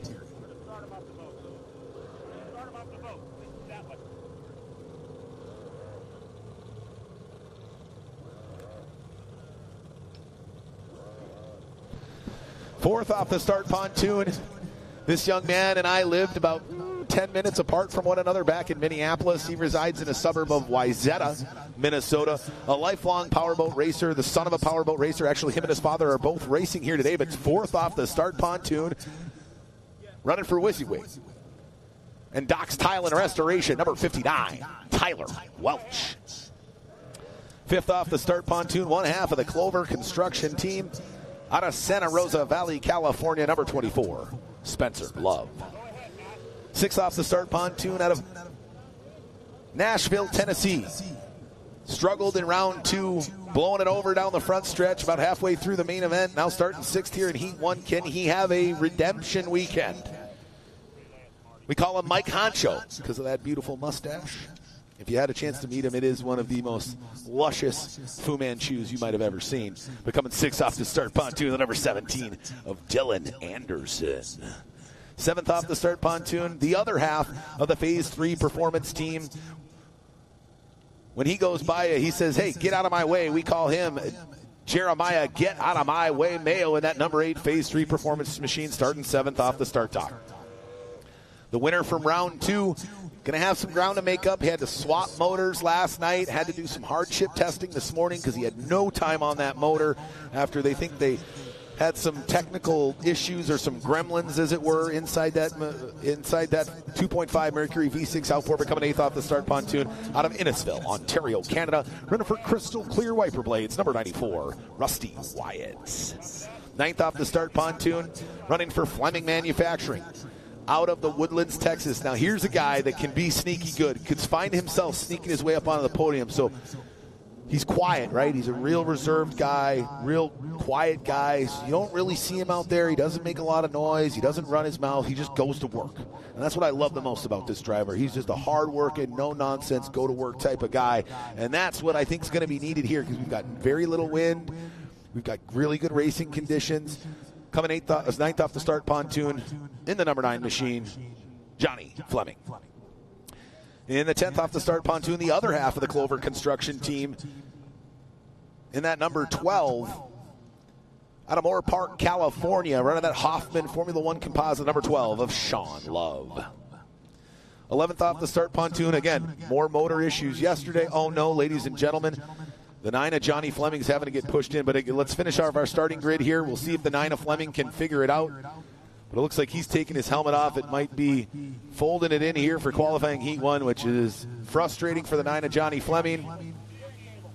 Looks like we got a broken steering cable on the 9 of Johnny Fleming, and that's going to put him out of heat number 1. You can't turn the boat if you can't steer it. There you see there.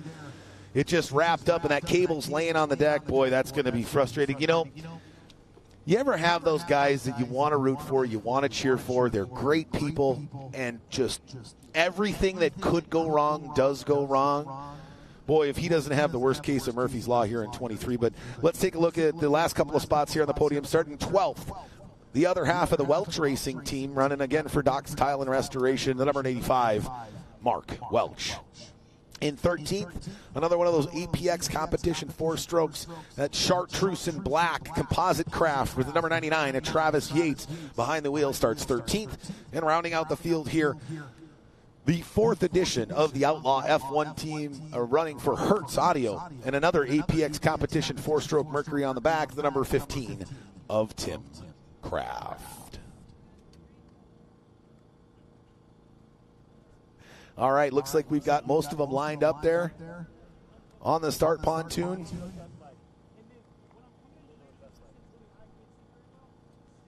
Again, this modified Le Mans start, for those of you here in Grove, we're going to start with 1 minute. We're going to see a flare go up. Once that flare goes up, yours truly is going to count down from 1 minute to 20 seconds in 10-second increments. So 1 minute, 50, 40, 30, 20. When I go 20, you're going to see this gray boat out here in the middle of the race course, right? With we've got the camera shot right on it right now. That's going to be, we're going to have our starter out there. He's going to raise a big orange flag. As soon as he even wiggles a part of that flag, you're going to hear these motors come roaring to life. Those boats are completely shut off. There is no power to that engine. Different than a Le Mans start, let's say in Formula One, where they're on but not in gear. Well, here's the difference. We don't have a transmission. It's go or stop. That's how we roll. We run Formula One tunnel boat racing where you mash that accelerator as hard as you can to the floor, you trim that motor out, and you fly it high and run it through the middle of the course and see what happens down at the far end as we're going to get ready for our first of 3 qualifying heats. We got 2 of them today, 1 more tomorrow morning, and then our main event tomorrow afternoon as we look to crown a champion. The inaugural Boats, Beats, and BBQ here in beautiful Grove, Oklahoma. Again, all proceeds of Boats, Beats, and BBQ benefiting a host of local charities here in the Grove area. Looks like, are they giving the 9 of Johnny Fleming an opportunity? I don't know if he's going to have enough time to restring that steering bar. Looks like, no, he's out of the cockpit. And he's got suit off, so he's going to have to hopefully try to have a great qualifying heat number 2 to gain some points that he will have lost here in qualifying heat number 1.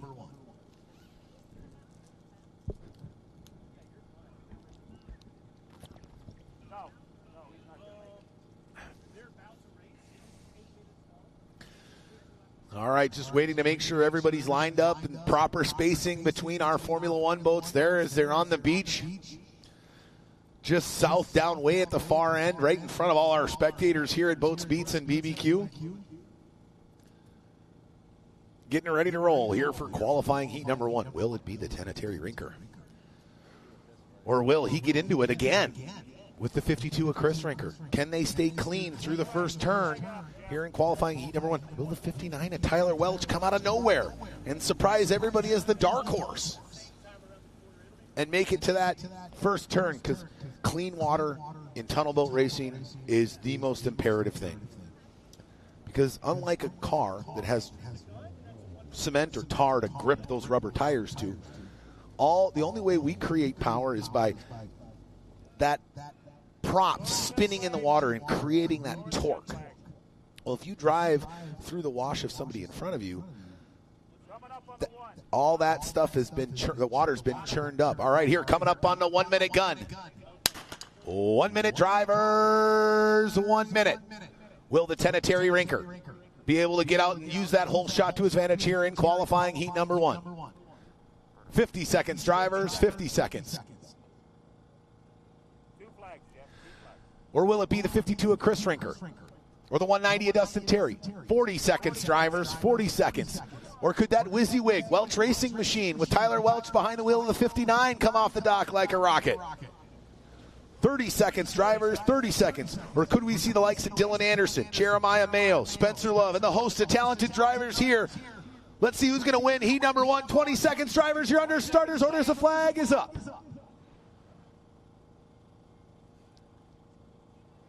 He drops the flag, and they come roaring to life. Great jump there by the 52 of Chris Rinker, as well as the 59 of Tyler. No, excuse me. That's the 24 of Spencer Love. What happened to Welch and the 190 of Dustin Terry as they go through the middle of the course? Oh, no, something's really wrong with the 59 of Tyler Welch, but here we go.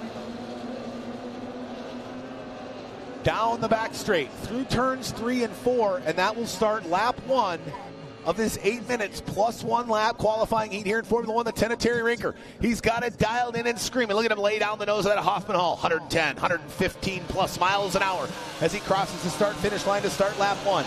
The 24 of Spencer Loves now has moved himself up from 5th to 3rd position, getting by the 59 of Welch and the 190 Dustin. Oh, watch out there. Terry goes through the wake of the 24 of Love and almost cuts off the 17 of Dylan Anderson. Now here comes the 8 of Jeremiah Mayo, and the 13 of Grant Schubert comes sneaking up as they are all battling for points here in heat number 1.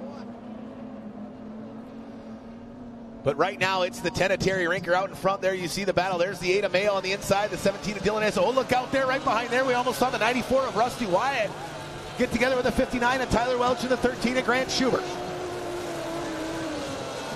Continue to push hard. There's the 17 of Anderson, goes down in the corner. Our leader now already out of turns 1 and 2, now working his way back down to the north end of the course. Into turn 3, starting to stretch out a lead, but we got a battle going. Fourth, 5th, and 6th. There you see the 17 of Anderson, the 190 of Terry, and the 8 of Jeremiah Mayo right on top of each other, fighting for 4th, 5th, and 6th. These points are so crucial here in these qualifying heats because you get 50 points for winning qualifying. You get 150 points for winning the final for the season standing. So you need to do well in all qualifying heats and the final to really collect the most points for that season championship. There's the 13 of Schubert and the 8 of Mayo going in tight into the corner, as it looks like the 190 and the 17 of Anderson is starting to pull away from those two drivers from Richmond, Texas. Look at the 8 of Mayo just taking a face full of wash from the 13 of Schubert. Schubert driving them all over the race course, now sneaking up here into the conversation, the 94 of Rusty Wyatt. There we see the 52 of Chris Rinker come off the left corner there. Here he comes out of turn number 4. Then it's the 24 of Spencer Love. Oh, look out, the battle between the 190 of Dustin Terry and down tight to the inside, the 17 of Dylan Anderson. We got a dogfight for 4th here in the early stages of this first of 3 qualifying heats here at Boats, Beats, and Barbecue at this inaugural event on beautiful Grand Lake in Grove, Oklahoma. The 190 Terry now having to go tight to the inside. What a great job. He's driving the 17 of Anderson all over the course. Anderson's having to go inside, outside, and that's really not allowing him to make up the ground necessary to get by the 190 of Dustin Terry.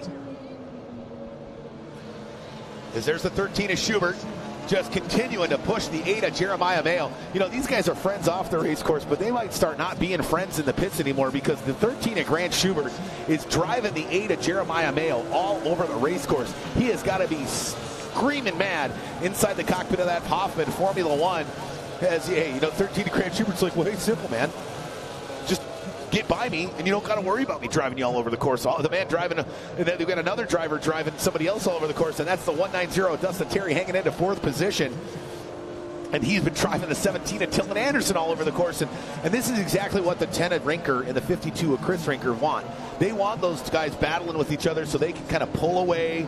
Because, again, if you're tied in points, total elapsed lap times through your 3 qualifying heats are what's going to separate you. So the 10 of Rinker is trying to pull away, and pull away hard. So is the 52 of Chris Rinker. There you see the 94 of Rusty Wyatt starting to sneak up on the 8 of Jeremiah Mayo, and he's holding off the 59 of Tyler Welch.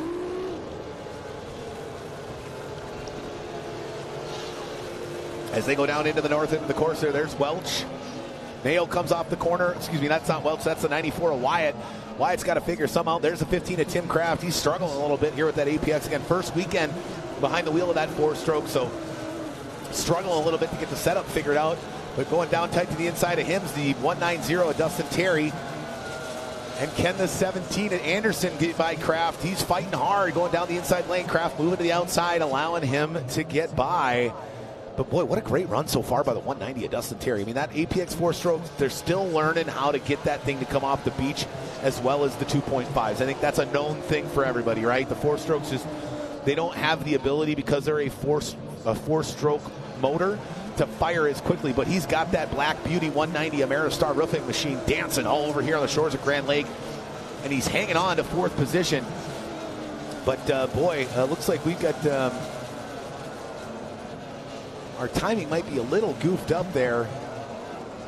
I apologize, but yeah, the 8 of Jeremiah Mayo is not in 3rd position. He's all the way back in 7th position behind the 13 of Grant Schubert.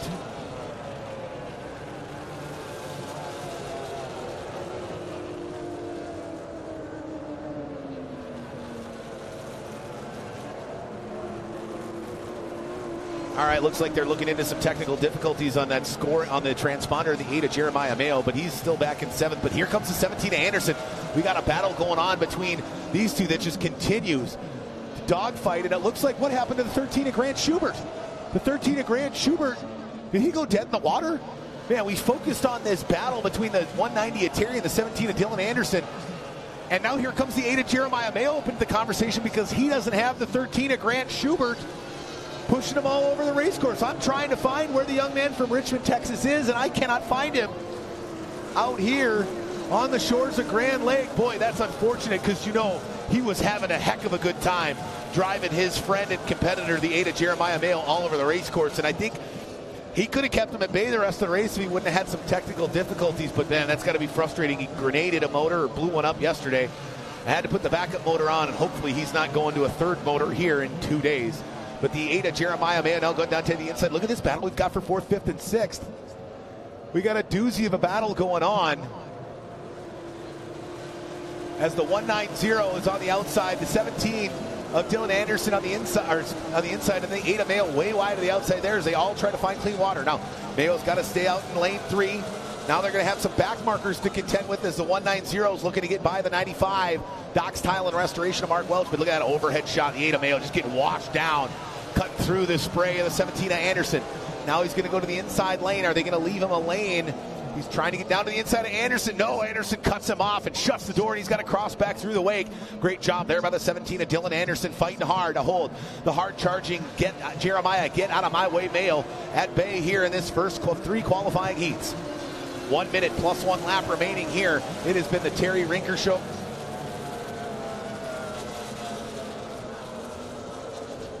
The 10 of Terry Rinker has been the man to beat all day long as he's now eyeing up another back marker. He flashes right there in front of us. He's got probably just a couple of laps left here on this main event, but boy, that battle for 4th, 5th, and 6th as the 8 of Jeremiah Mayo got by the 17 of Dylan Anderson. This young man's coming out of nowhere in the late stages of qualifying. He won. Can he catch the 190 of Dustin Terry as they go to turns 3 and 4? There's the 8 of Mayo on the outside. Terry's on the inside. Now, can he use that back marker as a pick? What's going to happen? That's the 99 of Travis Yates. Goes way wide to the outside. Terry goes down tight. Mayo cuts into lane 2, trying to find some clean water. We're going to have a doozy of battle all the way to the finish here in qualifying heat number 1 for 4th, 5th, and 6th. That has been an absolute battle. Here comes the 94 of Rusty Wyatt up into the conversation. He's going to try to get by the 17 of Dylan Anderson as they go down into turn 3. We've got 4 boats from 4th to 8th, all on top of one another. The 17 of Anderson must have some problems. Here comes the 94 of Wyatt as he's now up on top of the deck of the 17 of Anderson. The 8 of Mayo gets by the 99 of Travis Yates, putting him a further down the starting order here. But the 190 of Dustin Terry doing a great job. There we go. White flag is out. Go fast. Turn left for the 10 of Terry Rinker.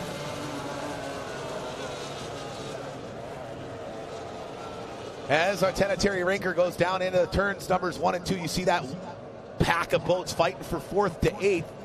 Let's find our leader, the 10 of Terry Rinker, as he goes down the backstretch now. There he goes, getting by the 12 of Sean Love. Oh, excuse me, that's the 15 of Tim Kraft. But he goes down out of turn number 3. The 52 of Chris Rinker has done a great job of hanging with him, even though the 10 of Rinker had the whole shot. Ladies and gentlemen, let me hear you put your hands together. Going to wire here in heat number 1 out of Tampa, Florida. Number 10, Terry Rinker.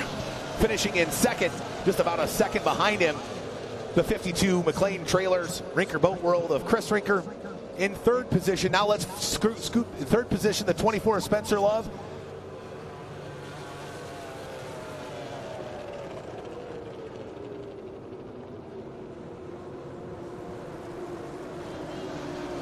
In fourth position, the 190 Dustin Terry. In fifth, the 8 of Mayo. In sixth, the 94 of Rusty Wyatt. And then in seventh, the 17 of Dylan Anderson. What happened to the Anderson Marine machine of Dylan Anderson? This young man is normally a force to be reckoned with, but he gave up 3 spots in the last 4 laps of this first qualifying heat. Boy, but a great run there by the 10 of Terry Rinker. What a great run there by the 10 of Terry Rinker, and a solid job by the 52 of Chris Rinker to hang with him. Those two really kind of separated away. Right behind them, the 24 of Spencer Love. But what a battle that was for 4th through 8th.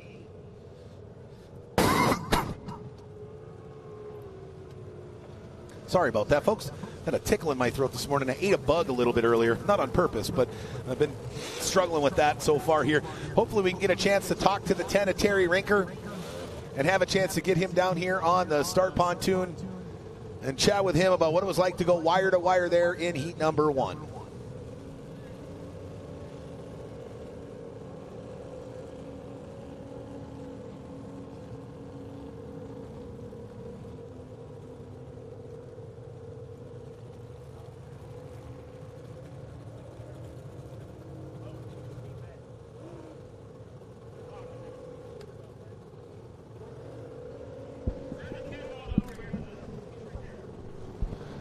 All right, it looks like the 13 of Grant Schubert's getting towed in. But boy, what a run it was for Terry Rinker. You see there, he finishes 4 seconds, a little less than 3.5 seconds ahead of the 52 of Chris Rinker. And then I don't know why the 8 of Mayo was up there, but a little bit further behind was Spencer Love. Then you look at that Dustin Terry, Rusty Wyatt, Dylan Anderson. 9:15, 9:18, 9:20. I mean, they were just in 9:21 there by the 59 of Tyler Wedge. They're just all over one another in that mid-pack battle. And we see a ton of that stuff, right? Clean water is so important in tunnel boat racing that sometimes you'll see those top couple of boats really start to separate themselves from the rest of the field. And those mid-pack battles, though, can be absolutely brutal in the Formula One class. And we saw a great battle by the 190 of Dustin Terry, the 17 of Dylan Anderson, the 8 of Jeremiah Mayo, and the 94 of Rusty Wyatt. After kind of hanging back for most of that heat, he made his way up into the conversation and did a good job of collecting himself some extra points there in qualifying heat number 1. And now for their second heat, remember, we're going to flip that script. Worst goes to first, first goes to worst. So now Rinker's going to have to start 14th off the start pontoon and work his way through the traffic. That's going to be the real test, right? Can he do that again? Or will the 52 of Chris Rinker be able to do a better job of that? Because he's going to be one spot closer to the start pontoon, to the top spot on the podium at the start pontoon for heat number 2. Or could it be the 190 of Dustin Terry? Again, if he can get a good enough jump, that 4-stroke's got some stupid top-end power. I mean, he was screaming out there, and what a heck of a job he did. I mean, he kept 4 top competitors at bay for the bulk of that qualifying heat. And boy, he's going to have his hands full, but I think Dustin likes it like that. And joining me now is going to be the man who won heat number 1.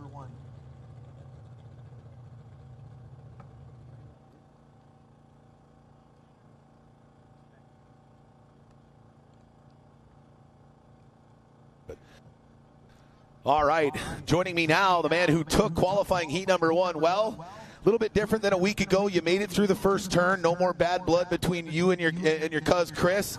He gave you a lane, and boy, you ran that thing wire to wire. Got to feel good to get back out and actually finish a qualifying heat, unlike last weekend, huh, Terry? First heat last weekend was not fun. Fortunately, we got out there the way we wanted to.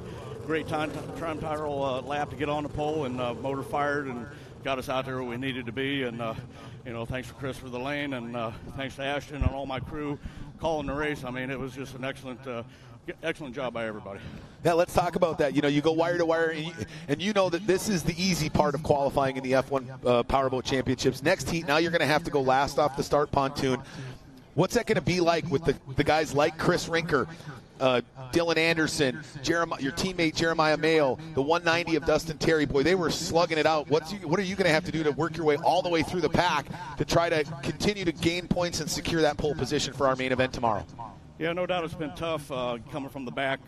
I've had over 40 years of experience getting through that stuff, so I think I can use that knowledge to get through it safely, and work our way towards the front. Right on, man. Well, hey, we'll let you get back. We know you got a jam-packed, busy day. I don't know. You're always tinkering and working on that machine to try to push it to the limit and get it better. But congratulations for another heat win on the way to potentially your inaugural win here at Boats, Beats, and Barbecue. That would be great. Thank you. Right on. That's the 10 of Terry Rinker, your winner from qualifying heat number 1. Going wire to wire. Can he do that same thing in heat 2? That's a tall order.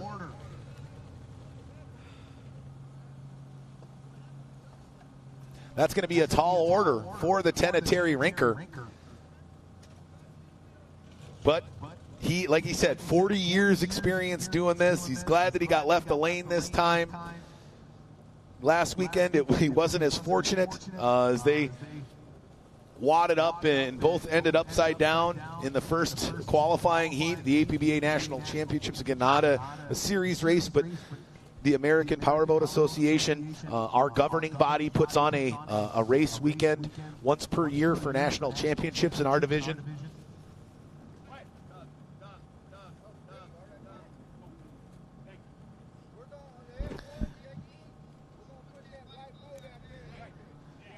All right, and boy, where I was really surprised there in Heat 1, to be honest, what happened to the 59 of Tyler Welch on that start? He did so well in fast lap qualifiers. He qualified 4th. He found himself in 9th before he finished the first lap. He just didn't fire off the beach. There you see his teammate and father, the 95 of Mark Welch, still waiting to get pulled in. Actually,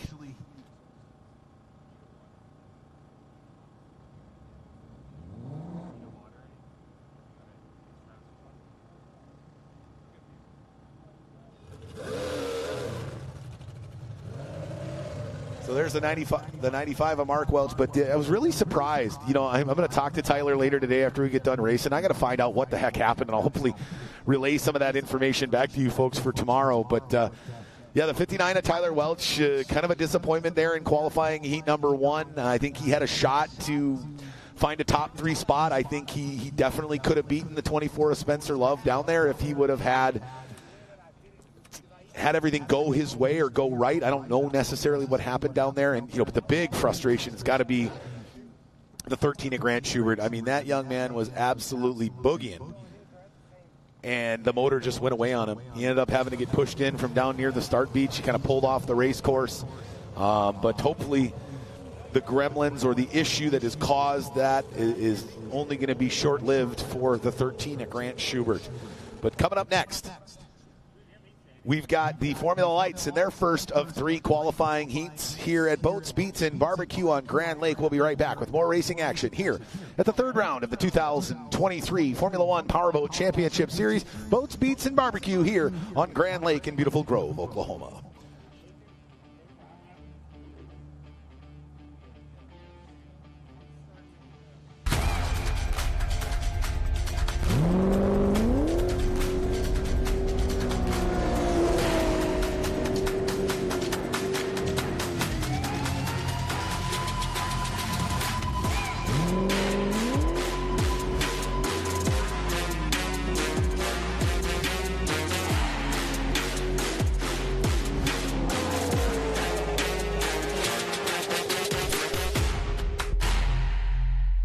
VP Racing Fuels has been the official fuel of racing for over 45 years. But VP isn't just race fuels.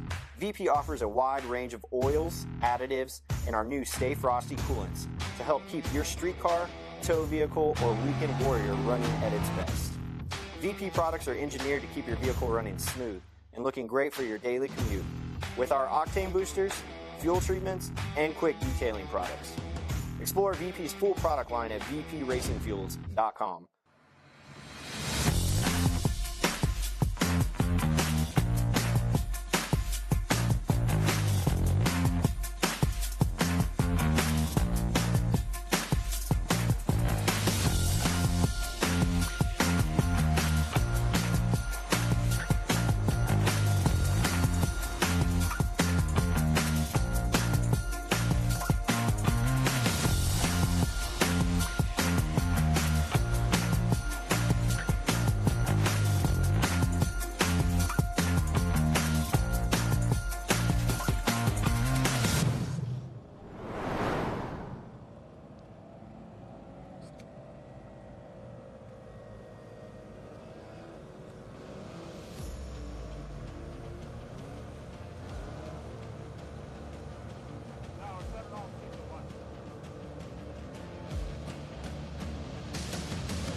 All right, race fans, welcome back. Sorry about that. I had to use the facilities here and been down here since about 7:30 this morning. So had to take a quick break myself and get back here on the mic so I can give you guys the rest of the live play-by-play, blow-by-blow action here all weekend long at Boats, Beats, and Barbecue.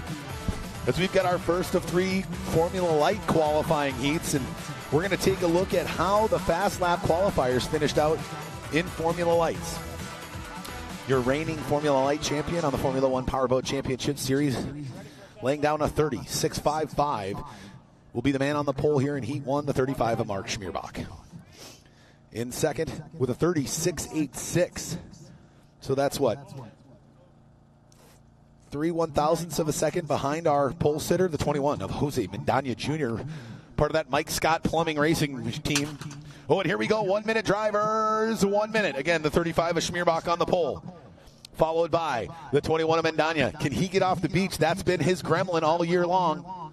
50 seconds, drivers. 50 seconds. Third off the start pontoon. The other half of the Mike Scott Plumbing team, the 27 of Steve Lee. 40 seconds, drivers. 40 seconds. Fourth off the start pontoon, the man out of Denver, Colorado, running for Go Boat Racing, the 29 of Jared Jensen. 30 seconds, drivers, 30 seconds. And then it's the 14 of Tyler Peterson and the 78 of Marshall Gildermaster. The top 5 boats within less than a second of one another. Who's going to take Heat 1? 20 seconds, drivers. You're under starters orders. The flag is up. He drops the flag. They come taking off from the beach here. Who's going to get the jump? Oh, boy, it looks like the 29 of Jensen gets absolutely buried. Oh, the 35 of Schmierbach porpoising a little bit. That's not good because the 21 of Mendaña's got some top speed as they go down the backstretch. Now here comes the 14 of Tyler Peterson gaining some ground on the 27 of Steve Lee as they go down into turn number 3. Oh, look out there. Peterson almost turns into the back right corner of Lee. Now here comes the 29 of Jensen up into the conversation. But it is Mark Schmierbach out in front starting to open up a lead. Then the 21 of Mendaña, the 27 of Lee, and the 14 of Peterson and the 29 of Jared Jensen are doing battle there for 4th. Jensen's got to go down through the wash of the 14 of Peterson. Now Peterson climbing up on top of the 27 of Lee as he's got to cut back down to the outside.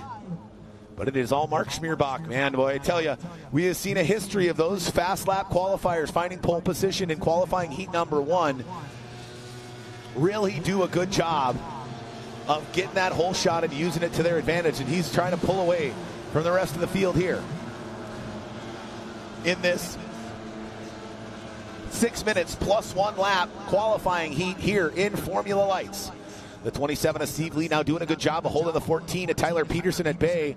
He's giving him that inside line, but as they work their way down the straightaways, he slowly pinches inward, forcing the 14 of Peterson to go over the wake and back out to the outside, which scrubs off any speed that he gained and is allowing the 27 of Lee to stay up in that 3rd position here in qualifying heat number 1.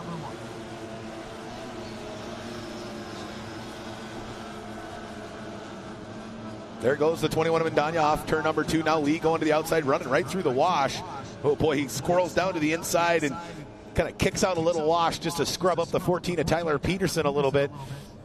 Tyler Peterson running for Latitude Dispensaries out of Lake of the Ozarks, Missouri. Well, right through the spray, and look at how far the 27 of Lee separates after the 14 of Tyler Peterson just cannot figure out how to get to the outside of that wash quickly enough coming through turn number 4.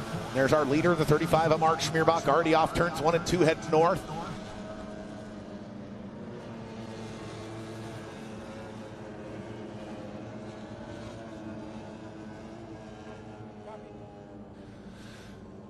So the 35 of Schmierbach's continuing to push out in front. Then the 21 of Mendaña. Now he better watch out because his teammate, the 27 of Steve Lee, starting to gain ground in that orange and blue Florida Gators tribute Mike Scott Plumbing machine. There's the 21 of Mendaña in that real short Grand Prix hull. Crazy top end. Struggles off the beach. A little bit better today, but boy, he's struggling to find an answer for the 35 of Mark Schmierbach. And the 21 of Mendaña knows he's got 3 qualifying heats.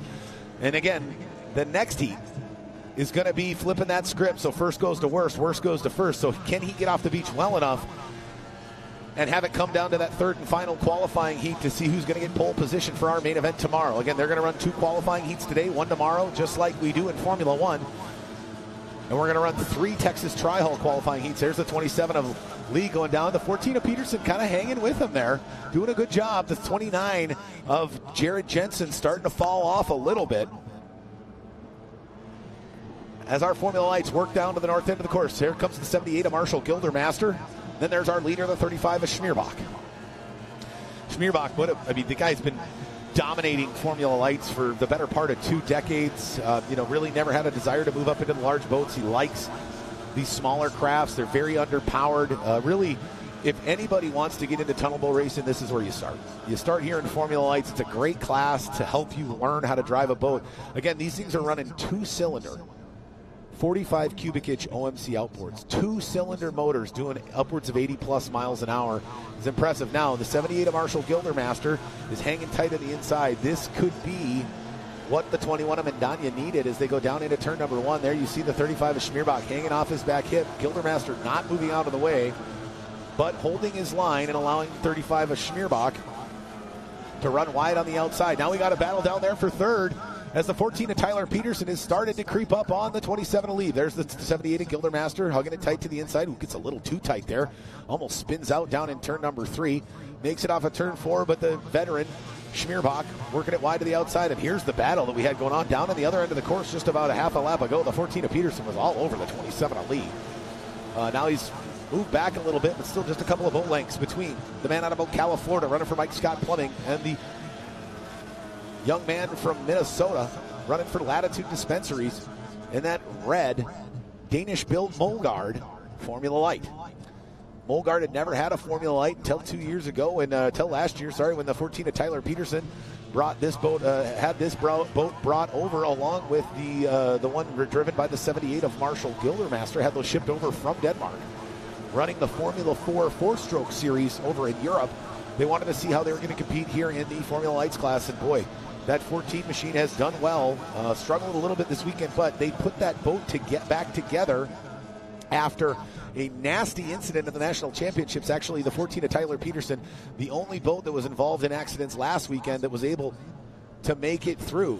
You see there, the 27 of Lee now has got to go wide outside of the 78 of Gildermaster. Now can the 14 of Tyler Peterson use that to advantage, but he gets caught up in a double wash between the 78 of Gildermaster and the 27 of Lee. Now he makes his way up by the 78 of Gildermaster, getting by now. He's still trying to track down the Mike Scott Plumbing team that sits in second and third. But boy, what a great turn off the corner there. And the 14 of Peterson really starting to close the gap. As we see the white flag come out for our leader. As this battle continues, let's stay with the 14 of Peterson and the 27 of Lee. Lee having to go wide to the outside. They're deck to deck down into turn number 3. What's going to happen? Oh, they get up on the decks. Lee leaves him a lane, but he's able to keep the RPMs up with the final lap and stay ahead of the 14 of Peterson. Now Peterson's got to cross through the wake. We got a doozy in that third position battle. Battling for P3. Now the 14 of Peterson knifes it hard down to the inside. He's got the inside line short way around the course. Can the 27 of Lee use the extra RPMs he gained going wide out of turn number 2 to hold off the 14 of Peterson? He does. Now Peterson's got to move it. Ladies and gentlemen, your winner in qualifying heat number 1, the 35 of Mark Schmierbach. In second, the 21 of Jose Mendana Jr. And here comes the battle for third. The 14 of Peterson emerges from the spray, going down to the inside, but holding on and taking third in qualifying heat number 1, the 27 of Steve Lee. In fourth, the 14 of Tyler Peterson. In fifth, the 29 of Jared Jensen. And rounding out the field here, the 78 of Marshall Gildermaster. What a great run there by the 35 of Mark Schmierbach. As he runs it wire to wire here in qualifying heat number 1. Doing exactly what the Tenetary Rinker did in the Formula 1 class. Again, that's been a consistent theme here on the Formula 1 Powerboat Championship Series. That first qualifying heat, that pole sitter that sets the fast lap seems to be able to run wire to wire. We didn't see that in Texas Tri-Hole, though. That's probably the only place where we don't see that happen as regularly as we do in our other classes. We saw the 6 of Dustin Terry get by the 13 of Grant Schubert on the last couple of laps in that opening qualifying heat in Formula Lights. As we see everybody's come back in. Now coming up next, we're going to bring the Texas Tri-Hulls back out for qualifying heat number 2 of 4 before their main event later on today. Again, here the inaugural Boats, Beats, and BBQ. What a great event here in Grove, Oklahoma at Wolf Creek Park on Grand Lake, the lake with the most shoreline in the United States. Boats, Beats, and BBQ presented by Mid-America Outdoors and the city of Grove, Oklahoma, together bringing you this inaugural event on Labor Day weekend on Grand Lake. The event is for the community and benefits the community. All ticket proceeds go to area nonprofit organizations and charities doing work to better the area in various ways. Please join us in supporting these organizations while having a great holiday weekend. Don't forget, at the conclusion of racing today, it's rock night for the Beats portion of Boats, Beats, and BBQ. Dead Metal Society, the Midwest's premier 80s hair metal band, is going to be kicking things off with Don Felder, formerly of the Eagles. Second bill on our rock night here at Boats, Beats, and BBQ, former lead guitarist of the Eagles, one of the most popular and influential rock groups of our time. Don has forged an impressive career as a top-tier solo artist and even has successful singles for film scores. And rounding out the rock portion of Boats, Beats, and BBQ, Brett Michaels, formerly of Poison. Fresh off his Stadium Party Gras tour, Brett's bringing the electric show to Boats, Beats, and BBQ. All killer Poison hits and no filler. Tomorrow it's going to be country night with the Aces Wild Band bringing the party everywhere they go. Tim Montana coming second bill. The country rock singer-songwriter has toured with Kid Rock, ZZ Top, and rounding out the Lax. Country rap duo based in Baxley, Georgia, started by Clay Sharp and Brian King over a decade ago, combining the styles of country, southern rock, rap, and blues to form their own unique style and sound. Again, we've got, that's the Beats portion. The BBQ portion, well, that's a Kansas City BBQ Society sanctioned backyard competition being ran by the Oklahoma Barbecue Society, the #1 ranked KCSB backyard team, along with several other top 25 teams here competing for great payouts, including the People's Choice Award Saturday and Sunday. That's right, the People's Choice Award for all you folks here at Grand Lake. You can have an opportunity to taste some of this delicious barbecue as a part of the competition. Purchase a $10 plate today from the ticket booth and head down to the main serving area for a blind taste test of the team's pulled pork entries tomorrow from 12 to 2. You can purchase another $10 plate from the main ticket area and sample the outlaw-style Chef's Choice dishes.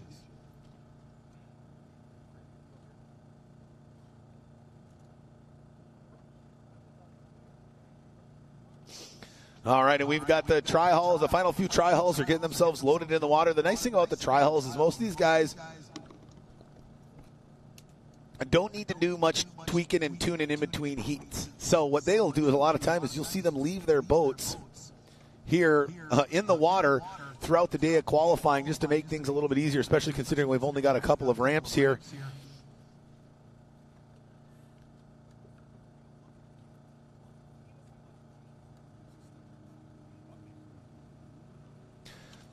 All right, well, before we get started with the Texas Tri-Hulls, joining me now and the man who went wire to wire in qualifying heat #1 in Formula Lights, the 35 of Mark Schmierbach. Well, Mark, we've done a lot of these the last few years, and no different here. It seems like, boy, if you can get the fast lap qualifier, that whole shot and that pole position is very beneficial in qualifying heat 1.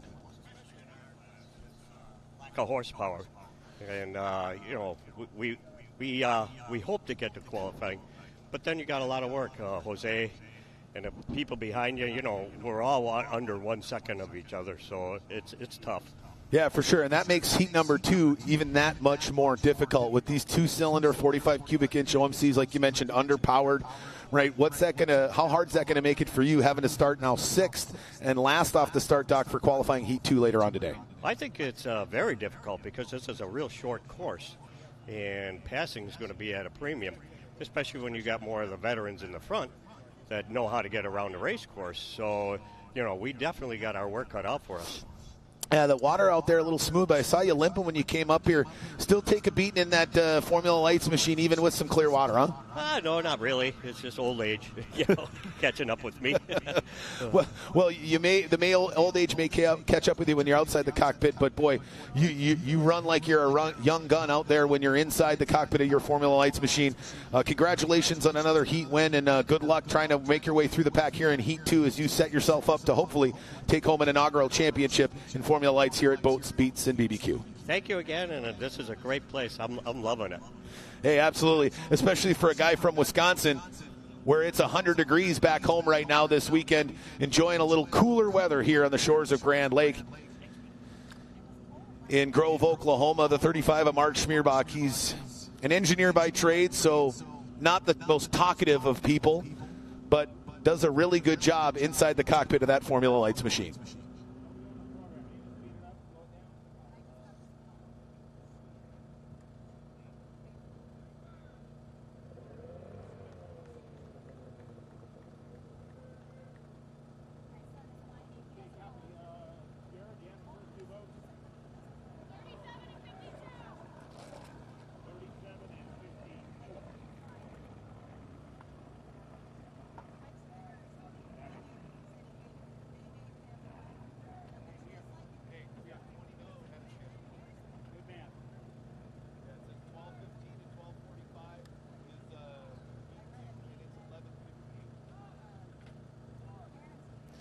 All right, well, we're going to take a quick break here, thanks to more of our sponsors, and we'll be right back with qualifying heat number 2 here in the Texas Tri-Hull class.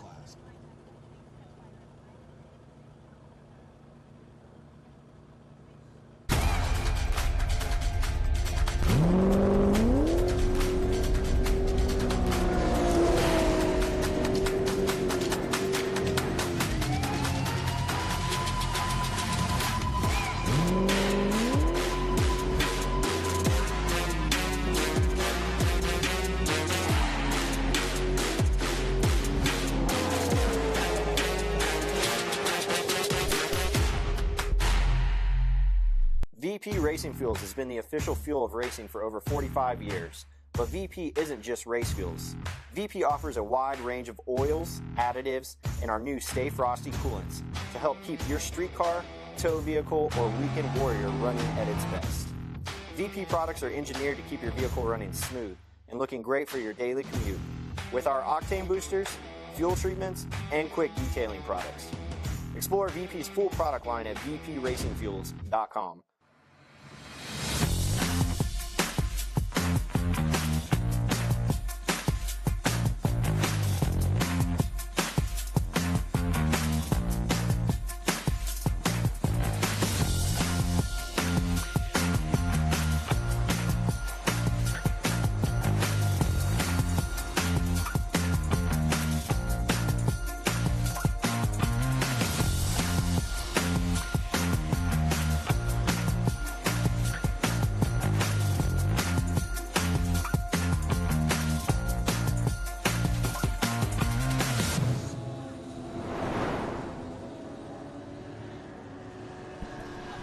All right, race fans, again, Mercury Racing, Kicker Marine Audio, the official series audio partner of the Formula One Powerboat Championship. Kicker Marine Audio produces real marine audio components, meticulously designed and engineered and built with durability to withstand harsh marine environment and the power to be heard with clarity, even in an open-air environment, just like Formula One racing. And VP Racing Fuels and, of course, Mercury Racing are great partners, but also the great folks at Axel Sports, the official apparel provider of the Formula One Powerboat Championship Series. Axel Sports, your passion drives us to excel. Seaway Marine. Seaway operates out of a 62,000 square foot warehouse that is packed with current OEM parts, aftermarket parts, and vintage hard to find parts. They ship over 100,000 packages all over the U.S. each year. They provide same-day shipping on in-stock orders. Their staff's arguably the most knowledgeable in the industry with decades of experience. Seaway prides themselves in excellent customer service. Make Seaway Marine your first call or text for your marine part needs at 425-412-4006 or find them online at seawaymarine.com, your one-stop boat motor shop. Racing Communications. They're radios for racing. Seabolt Sports, world champion, powerboat racing since 1939. JH Performance Boats, custom handcrafted shallow water bay boats built with the highest quality materials. And Moto Marketing Group. Big shout out to KP and the great folks at Moto MG, providing award-winning advertising and strategic marketing solutions to any size company or team with one-on-one service and consulting. Moto Marketing Group excels in racing and sports marketing, advertising, and design, and they have a track record to prove it. From boats, cars, to motorcycles, if it has an engine, they can make it scream.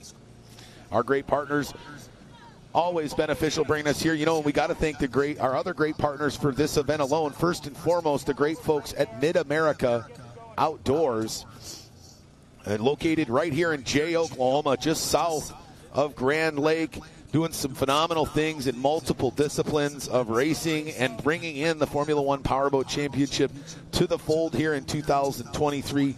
Not only are we going to be doing Boats, Beats, and BBQ here in beautiful Grove, Oklahoma, but we're also going to be the Legends of Havasu the final weekend of October, and we're going to be running with the great folks of Mid-America Outdoors. Again, gotta love the great folks that are a big part of Mid-America Outdoors and a big part of us, and that's the great folks at Good Boy Vodka.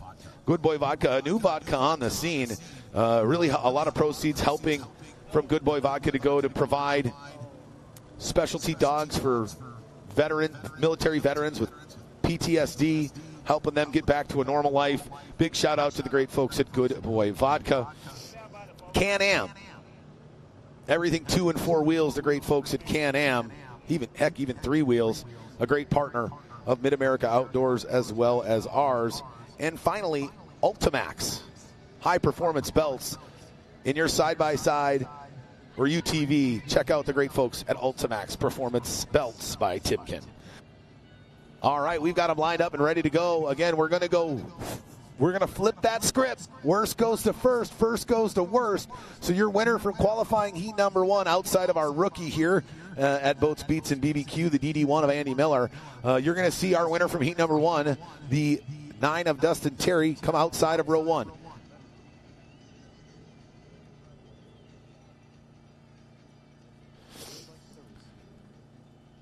Take a look there. So on the inside of row 1, the 37 of Mason Rinker. Then it's the 52 of Tanner Rinker, the 10 of Terry Rinker, the Rinkers top 3 here in heat number 2.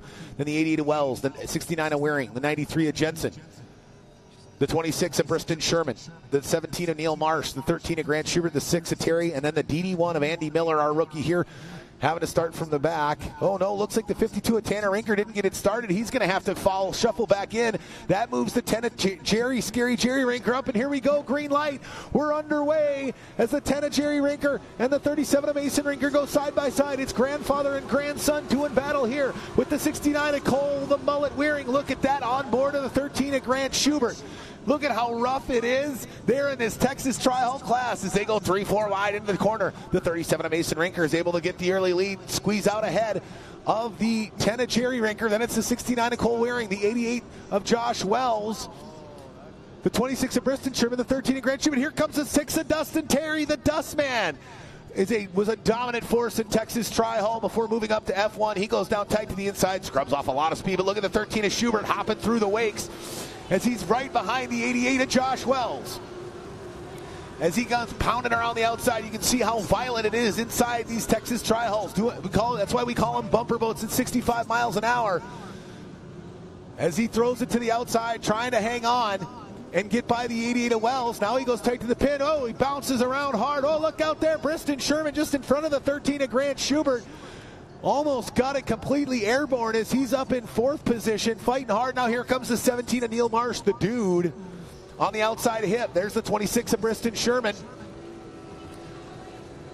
As they're continuing to fight hard, the 17 of Neil Marsh moving his way up. The 26 of Briston Sherman sitting in 3rd, the 13 of Grant Schubert in 4th. Now the 17 of Neil Marsh getting by the 6 of Dustin Terry. I thought so for a second there, but man, what a great move by Terry down the inside at the south end of the course in turn number 1. Now he moves way wide to the outside. That clears a lane for the 17 of Marsh, but they are all over each other here in this 7-lap qualifying heat. Second of 4 here in the Texas Tri-Hull. What a move there Oh boy, the 6 of Terry took away the move that the 17 of Marsh was trying to do. Marsh almost had to go over the top of the buoy and take it out in the corner. Oh, now we got the 6 of Terry on top of, who is he all over right there? That looks like it might be the 26 of Briston Sherman as they go down into the south end of the course. Then there's the 13 of Schubert, and the 6 of Terry finds himself right in the rooster tail as the 13 of Schubert's all over the 69 of Cole Mullet Wearing. This is Texas Tri-Hulls at its finest, ladies and gentlemen. If the 17 of Neil Marsh had anything to say about it, it would be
All right, we are back here with hot laps here in the final race of the afternoon. Here on the inaugural Boats, Beats, and BBQ here on beautiful Grand Lake in Grove, Oklahoma. A part of the amazing events put on by Mid-America Outdoors. Hey, there we are, guys. What's going on? Wherever you are across the world, we're hoping you're having a great day and enjoying some awesome tunnel boat racing here at Boats, Beats, and BBQ. Again, I am Thomas Yarbrough, bringing you all the live racing action. They call me the Noise of the North. Down here in Oklahoma, cooling down from the temperatures back home in Minnesota. So thank you, Mother Nature, for bringing some, for allowing me to drag some cooler temperatures with me from Minnesota and delivering those much hotter temperatures to my home state instead of here in Oklahoma. But we're getting again, hot lap, getting these motors kind of lubed up, warmed up, ready to go. Very imperative, especially with our two-stroke competitors. The four-stroke guys don't have to worry nearly as much about that. But speaking of four strokes, they better be ready for the 190 Dustin Terry, the rest of the field, because he finished third in heat number 1. He was screaming fast. If he can figure it out here in heat 2, he might be able to do some great blocking and really do a great job here in qualifying heat number 2.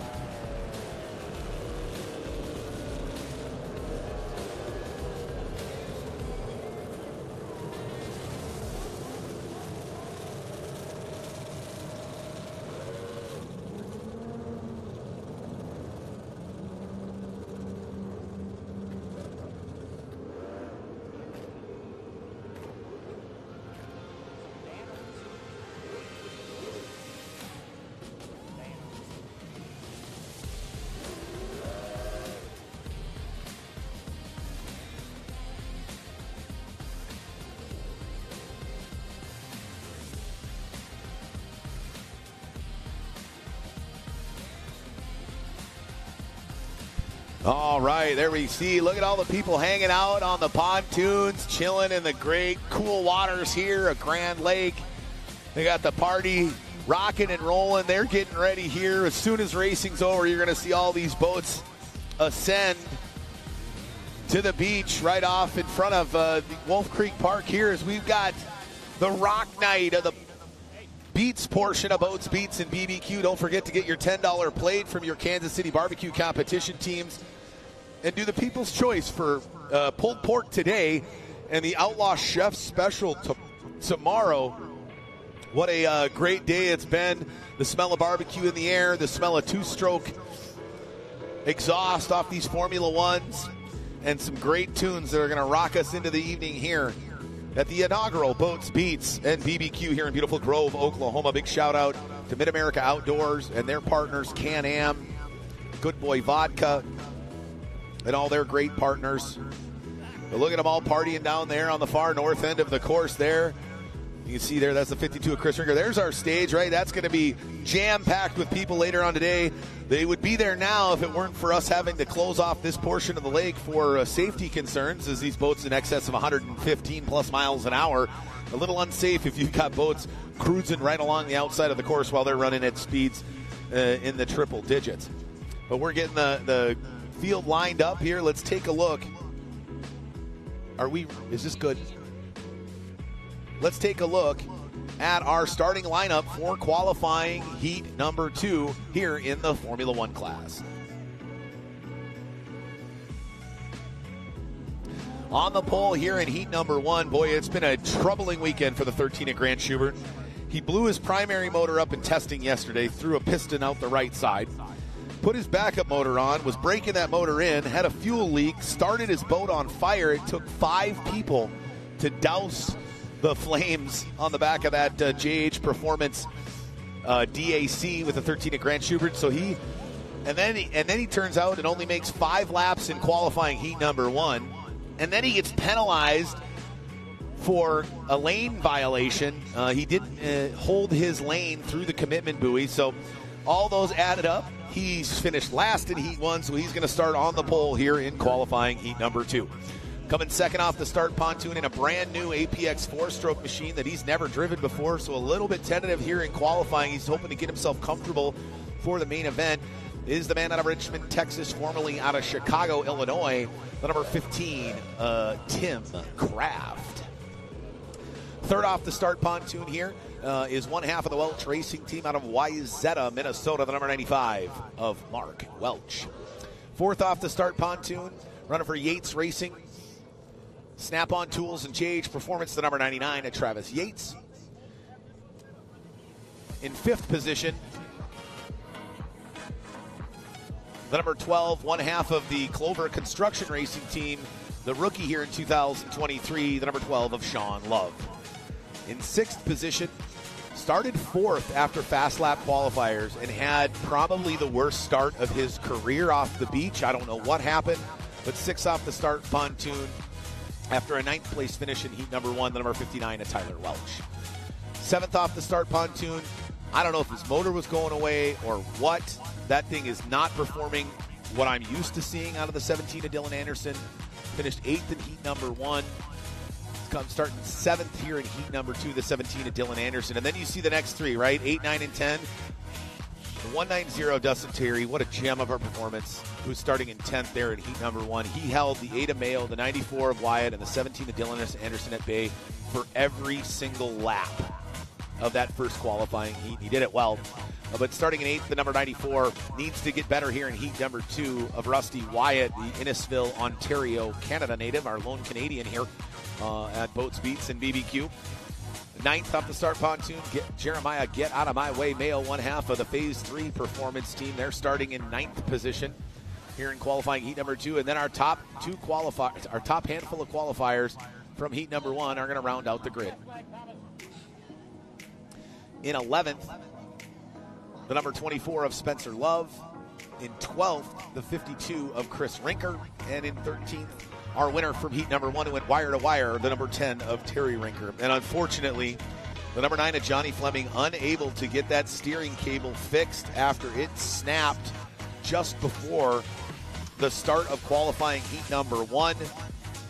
And he is still in the pits and is going to be a DNS for both heats 1 and 2.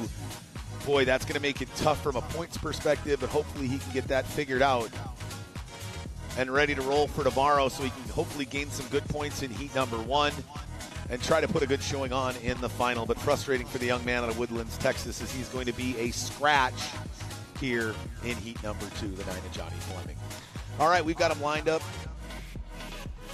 We've got him lined up here on the shores of Grand Lake, getting ready for word from Chief Referee Doug Ray that they are all lined up in proper order with proper spacing as we run our modified Le Mans start here in qualifying heat number 2. All right, we're going to test flag for our drivers so they can see where that flag is at. All right, ladies and gentlemen, coming up on the 1 minute gun. 1 minute drivers, 1 minute. Ken, the competitors who struggled in heat number 1, gather some important points here in heat number 2 as you see the 13 of Grant Schubert starting on the pole. 50 seconds, drivers, 50 seconds. Could the likes of Dylan Anderson, Rusty Wyatt, and Jeremiah Mayo, who are in that mid-pack, make a move here in heat number 2? 40 seconds, drivers, 40 seconds. Could the 190 of Dustin Terry win another heat with that 4-stroke APX competition Mercury outboard on the back? 30 seconds, drivers, 30 seconds. Could the 59 of Tyler Welch do a 180 and have the best start of his career and come out with the whole shot? Or could our top 2 drivers come from back of the pack all the way to the front here in heat 2? Let's find out. Final race of the day, 20 seconds, drivers are under starters' orders. He drops the flag. They come roaring off the beach. Great jump there by the 13 of Schubert and the 59 of Welch, as well as the 17 of Dylan Anderson. They run the gates there. Oh, look out. Somebody's getting real tight. That's the 59 of Tyler Welch. Looks like he goes way down tight to the inside. Who's going to come out on top? It's the 13 of Grant Schubert. Makes his way through the chute first. As they all try to get through. Boy, the 52 of Rinker and the 10 of Rinker really mired way back there. Did not get a good shot as they slide 5 wide. Coming down the front stretch, the 13 of Schubert out in front, then the 95 of Welch, and here comes the 59 of Tyler Welch. And the 12 of Sean Loves. They go 3 wide down into the corner. Oh, nice job there by the 12 of Sean Love. Now sneaking up down to the inside. It's the 94 of Rusty Wyatt. And the 17 of Dylan Anderson after almost running into the bulkhead. And the wave break here on the front stretch. What happened to the 190 of Dustin Terry? He's sitting back in 13th position. 12th position.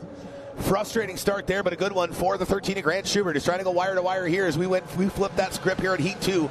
He finished last in Heat 1. He started on the pole here in Heat 2. Then it's the 12 of Sean Love, the 59 of Tyler Welch, the 94 of Rusty Wyatt, the 17 of Dylan Anderson, the 8 of Jeremiah Mayo, the 95 of Mark Welch, and here comes the 10 of Terry Rinker. Can he have enough time to make his way through the field? As they're continuing to run hard now, the 95 of Mark Welch and the 59 and the 12 of Sean Love. What happened to the 59 of Tyler Welch? He's back way off. No, that's the 59 of Tyler Welch that's up in third, and he's battling hard. As our leaders are pushing hard, the 13 of Grant Schubert's out in front. Then it's the 12 of Sean Love, the 59 of Tyler Welch, the 94 of Rusty Wyatt. Wyatt pushing hard up in fourth there. Behind him, nipping on his heels is the 17 of Anderson. You see the spray there from that Anderson Marine machine. There's our second place boat, the 12 of Sean Love. This could easily be his best finish if he's able to hang on here in qualifying heat number 2. He's got about a full turn lead, the 13 of Schubert does, over the 12 of Sean Love. Sean had a tough 23 so far. I think he's gone on his upside down 3 or 4 times already in 2023. There he is, the rookie, but he's learning, and he's learning really fast.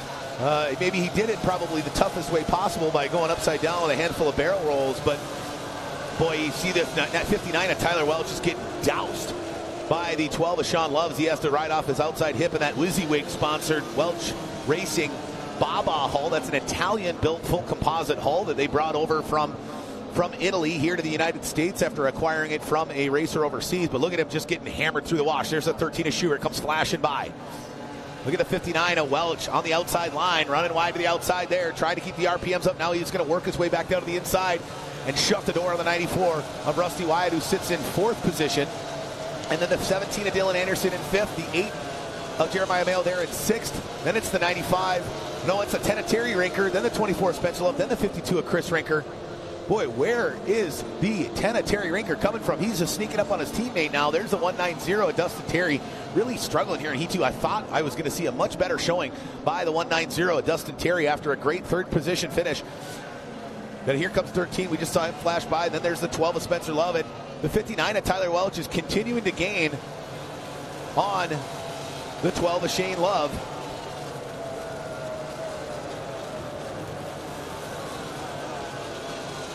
As they continue to push out, there's the 17 of Dylan Anderson sitting in 4th position, trying to track down the 94 of Rusty Wyatt. A little bit better here in Heat 2, but a little bit off the pace so far from what I've expected out of the 17 of Dylan Anderson, or come to expect here by that masterful driver out of Tennessee. There's the 94 of Wyatt. And here come our leaders flashed by. Now it's the 12 of Love and the 59 of Welch, who continue to do battle. Nice job by the 12 of Sean Love as he stand tight to the inside and will not allow the 59 of Tyler Welch any room, forcing the young driver out of Wayzata, Minnesota. Maybe young in age, but tons of experience in a big tunnel boat. But the 12 of Love doing a good job there. There's the 94 of Wyatt now starting to gain ground on the 59 of Welch, because Welch is having to drive all over the race course to try to get by the 12 of Sean Love. There's the 24 of Spencer Love flashing, and there's the 13 of Grant Schubert starting to sneak up on him as he gets by his teammate, fellow Outlaw F1 teammate, the 15 of Tim Kraft. Now he goes down into turn 1, off turn 1, now out of turn number 2. Puts on its tail, 105, 110, 115 plus miles an hour as that JH Performance Formula 1 DAC is pushing down the backstretch. Here's that battle again for 2nd and 3rd. The 12 of Sean Love making his way down into turn number 3. He sets it off a 3. Welch just struggling, and here comes our leader, sweeping it by the outside, keeping those RPMs up. Now he's got a nice little clean section of water. He's going to run it hard here as he was able to get by his teammate, the 15 of Tim Kraft. There's the 12 of Sean Love. Oh, sorry, that's the 95 of Mark Welch, who's another lap traffic. Looks like he's struggling quite a bit out there. Is the 95 of Mark Welch. The 15 of Tim Kraft cut him some slack. This is his first time with that APX 4-stroke competition Mercury outboard on the back. Oh, look out there. Was that the 12 of Sean Love? He had to cut way to the outside. This could be exactly what the 59 of Tyler Welch was looking for. As he go out of the outside, we got the 59 of Tyler Welch and the 12 of Sean Love side by side. And a look at the 59 of Tyler Welch walking it down the front straightaway as he walks it by the 12 of Sean Love and shuts the door. Oh, he leaves him a lane, but we got them all wadded up. You got the 94 of Wyatt, the 12 of Love, the 59 of Welch. All sandwiched together, but the 94 of Wyatt looks like he might come out on top as he goes down tight to the inside. Who's going to come out of turn number 3? The 94 of Wyatt goes way down to the inside. He's able to get by the 59 of Tyler Welch, and he now finds himself in second place behind the 13 of Grant Schubert. No, sorry, he's in third place. The 12 of Sean Love is able to make it out. Now the 59 of Tyler Welch, after a mistake down in the back straightaway, has shuffled back to fourth position and is pushing hard. He's now got to catch the 94 of Rusty Wyatt. Boy, the 94 of Wyatt really needed this here in heat number 2. As they're pushing hard.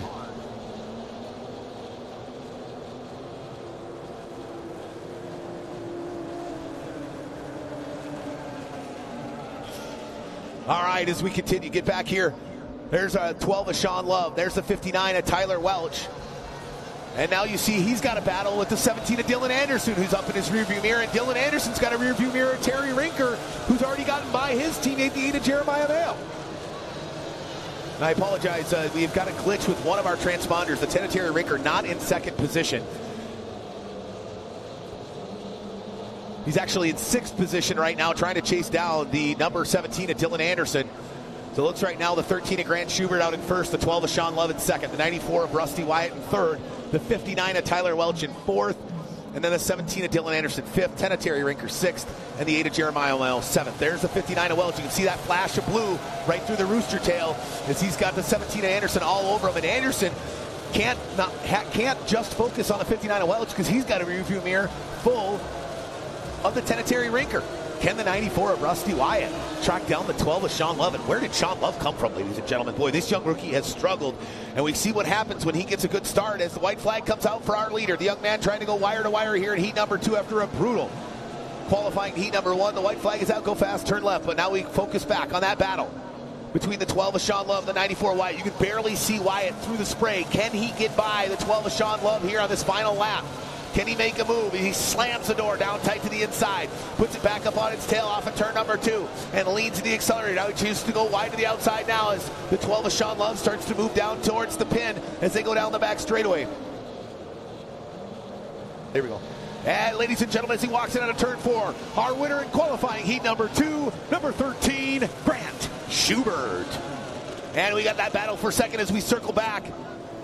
Who's going to finish in second? Ladies and gentlemen, in his best finish in a tunnel boat, number 12, Sean Love in second, the 94 of Rusty Wyatt in third, and the 59 of Tyler Welch by a nose in fourth, the 17 of Dylan Anderson in fifth, the 10 of Terry Rinker in sixth, the 8 of Jeremiah Mayo in seventh, the 24 of Spencer Love in eighth, the 52 of Chris Rinker in ninth, and the 190 of Dustin Terry in 10th.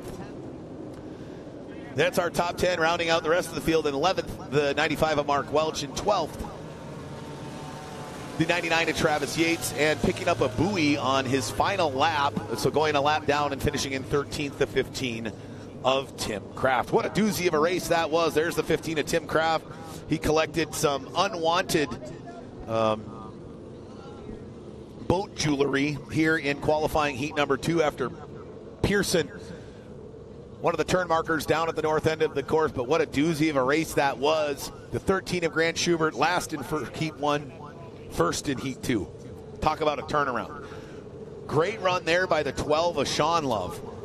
Heck of a run by the young rookie on the Clover Construction Racing team. He has really been struggling to finish qualifying heats because he ends up on his head. He's barrel rolled, I think, 4 times so far this year, maybe 3 barrel rolls and a blowover. But they say when you move up a class in boat racing, it's not a matter of if, it's when. But let's take a look at that battle. The 10 of Terry Rinker, let's scratch that. I don't know why that's there again. We're working on finding a gremlin with that one transponder. But the 94 of Rusty Wyatt in second. In third was the 12 of Sean Love's. Looks like we've got a couple of bad transponders there, but you look at that time. 8:42. Sean Love finished in second with an 8:40 total elapsed time. Rusty Wyatt in third with an 8:42. In fourth, the 59 of Taylor Welch with an 8:44. And then it's the 17 of Dylan Anderson with an 8:44.65. So from second through sixth, there was like, what, a handful of seconds between all of them, which is pretty impressive considering on water it's very difficult to stay that close to your competitor when you don't have a solid surface underneath you. Unlike car racing, you've got a solid and consistent surface underneath you. Well, if you change lanes in a boat and that water on the lane that you've now chosen to go into is just absolutely brutal, you're stuck, right? I picked a lane. That lane is bad. I've got to make sure that I get out of that lane and get into a better lane next time around. But the ground that you lose, when you make that decision is so detrimental in tunnel boat racing and compared to car racing that the fact that we had second, third, fourth, fifth, and even sixth all within about 3.5 to 4 seconds of one another is super impressive. And that just goes to show the top to bottom competitive nature that we have here on the Formula One Powerboat Championship Series. You know, just like everybody else, we've got drivers that are going to have down weekends. We've got new drivers that are learning, no different than you see in NASCAR or Formula One, right? I mean, the Williams racing team, granted, I'll give it better this year, but a lot of times those guys are way off the pace and there's really nothing they can do about it. It's amazing to me the competitive nature and the competency of all the teams that we have here and how well they run together. And joining me now to chat about that qualifying heat number 2 win is going to be the young man out of Richmond, Texas. Joining me now, the young man who took qualifying heat number 2 here on the start pontoon, the 13 of Grant Schubert. Grant, boy, what a difference a qualifying heat makes, man. That was a complete script you flipped there, finishing last in heat 1 and taking it wire to wire here in heat 2. Oh, man, we've been having motor problems all weekend. We blew a motor up, caught one on fire. In the first qualifying heat, the motor we just ran just quit on us for no reason. It's a little easier on me in the weekend whenever I get to start up front and it actually runs and makes it all the way. Yeah, did you ever figure out what happened there in qualifying heat number 1 that caused that motor to die? So there's a little rubber gasket and filling that goes on the water tube on the gear case. We didn't have one, so we've been running less water all year since Port Neches. Okay, well, at least you figured it out now. Obviously behind you,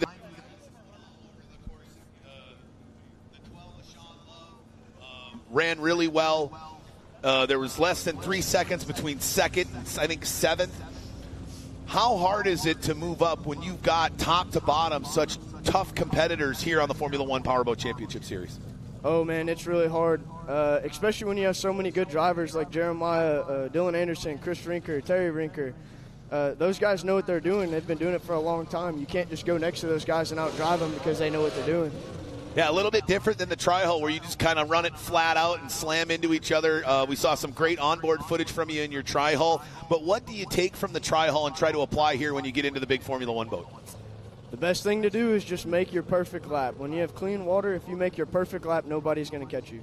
Right on, man. Well, hey, we're going to let you get back. Hopefully no more motor fires, no more missing gaskets here.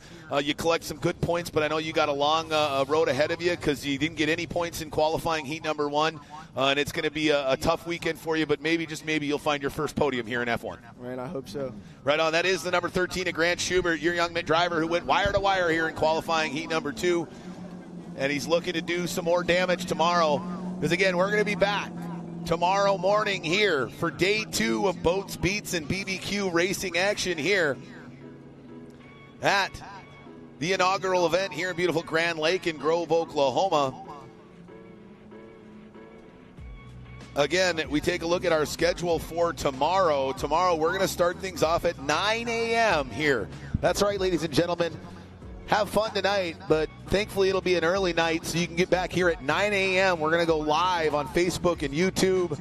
We're going to go live here locally in Grove at 9 a.m. with the second qualifying heat in Formula Lights, followed by the third qualifying heat in Tri-Hall, then the second qualifying heat in Formula Lights, the third F1 heat at 10:30 a.m., the heat 4 for the Texas Tri-Hulls, and then the Tri-Hull final, F-Lights final, and Formula One final. We'll wrap up racing at 2 o'clock before the second iteration, the country day of the Beats portion of Boats, Beats, and BBQ here at the inaugural event on Grand Lake. Again, we got some guys going out there. We got the race ride experience out on the water right now.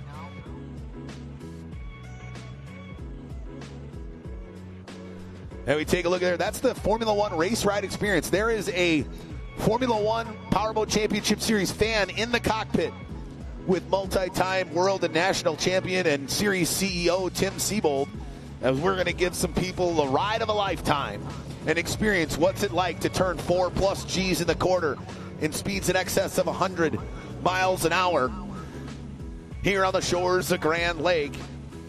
Again, the most shoreline of any lake in the United States. What an impressive place this is. I've never been down here to Oklahoma. So glad that I was able to spend my Labor Day weekend here in 2023 in Oklahoma here with all you great folks, mowing down on some barbecue, jamming to some great tunes, and a jam-packed day of racing.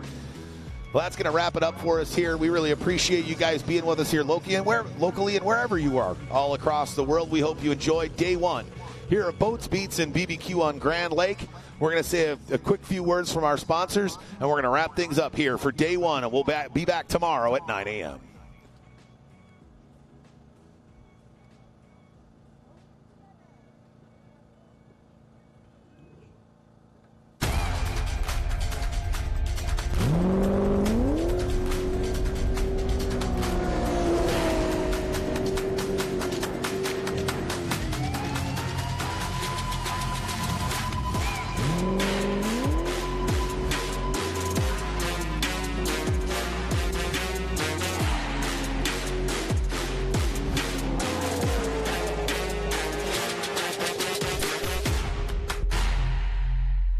VP Racing Fuels has been the official fuel of racing for over 45 years. But VP isn't just race fuels. VP offers a wide range of oils, additives, and our new Stay Frosty coolants to help keep your street car, tow vehicle, or weekend warrior running at its best. VP products are engineered to keep your vehicle running smooth and looking great for your daily commute. With our octane boosters, fuel treatments, and quick detailing products. Explore VP's full product line at vpracingfuels.com.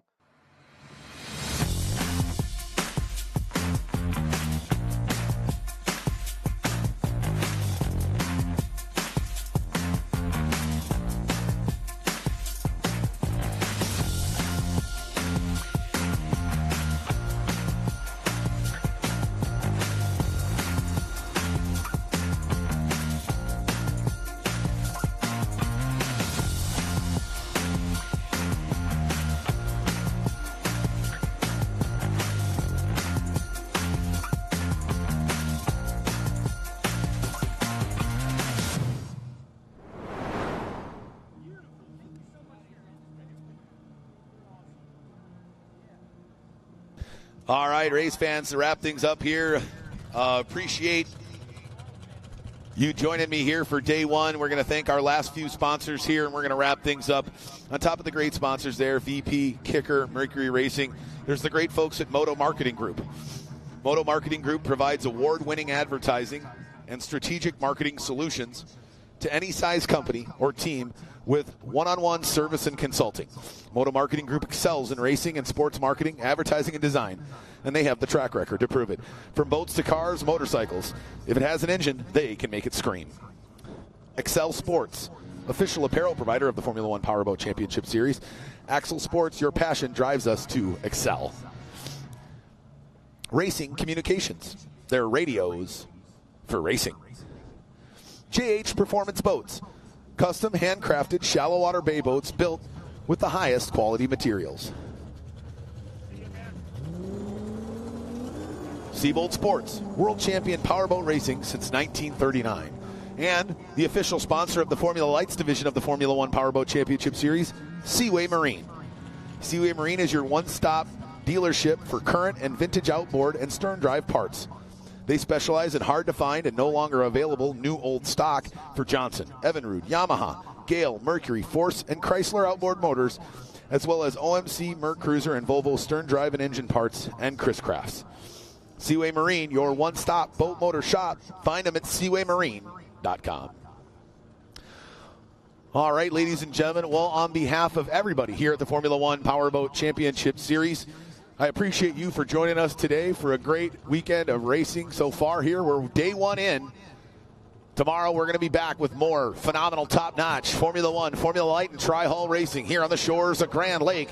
It's the inaugural Boats, Beats, and BBQs. God bless, be safe, and we'll see you tomorrow starting at 9 a.m. Central here in the U.S. as we get ready for day 2 to rock and roll this Labor Day weekend. Get down here. We got Brett Michaels headlining the rock portion of Boats, Beats, and BBQ. I'm Thomas Yarbrough, the Noise of the North. We'll see you tomorrow.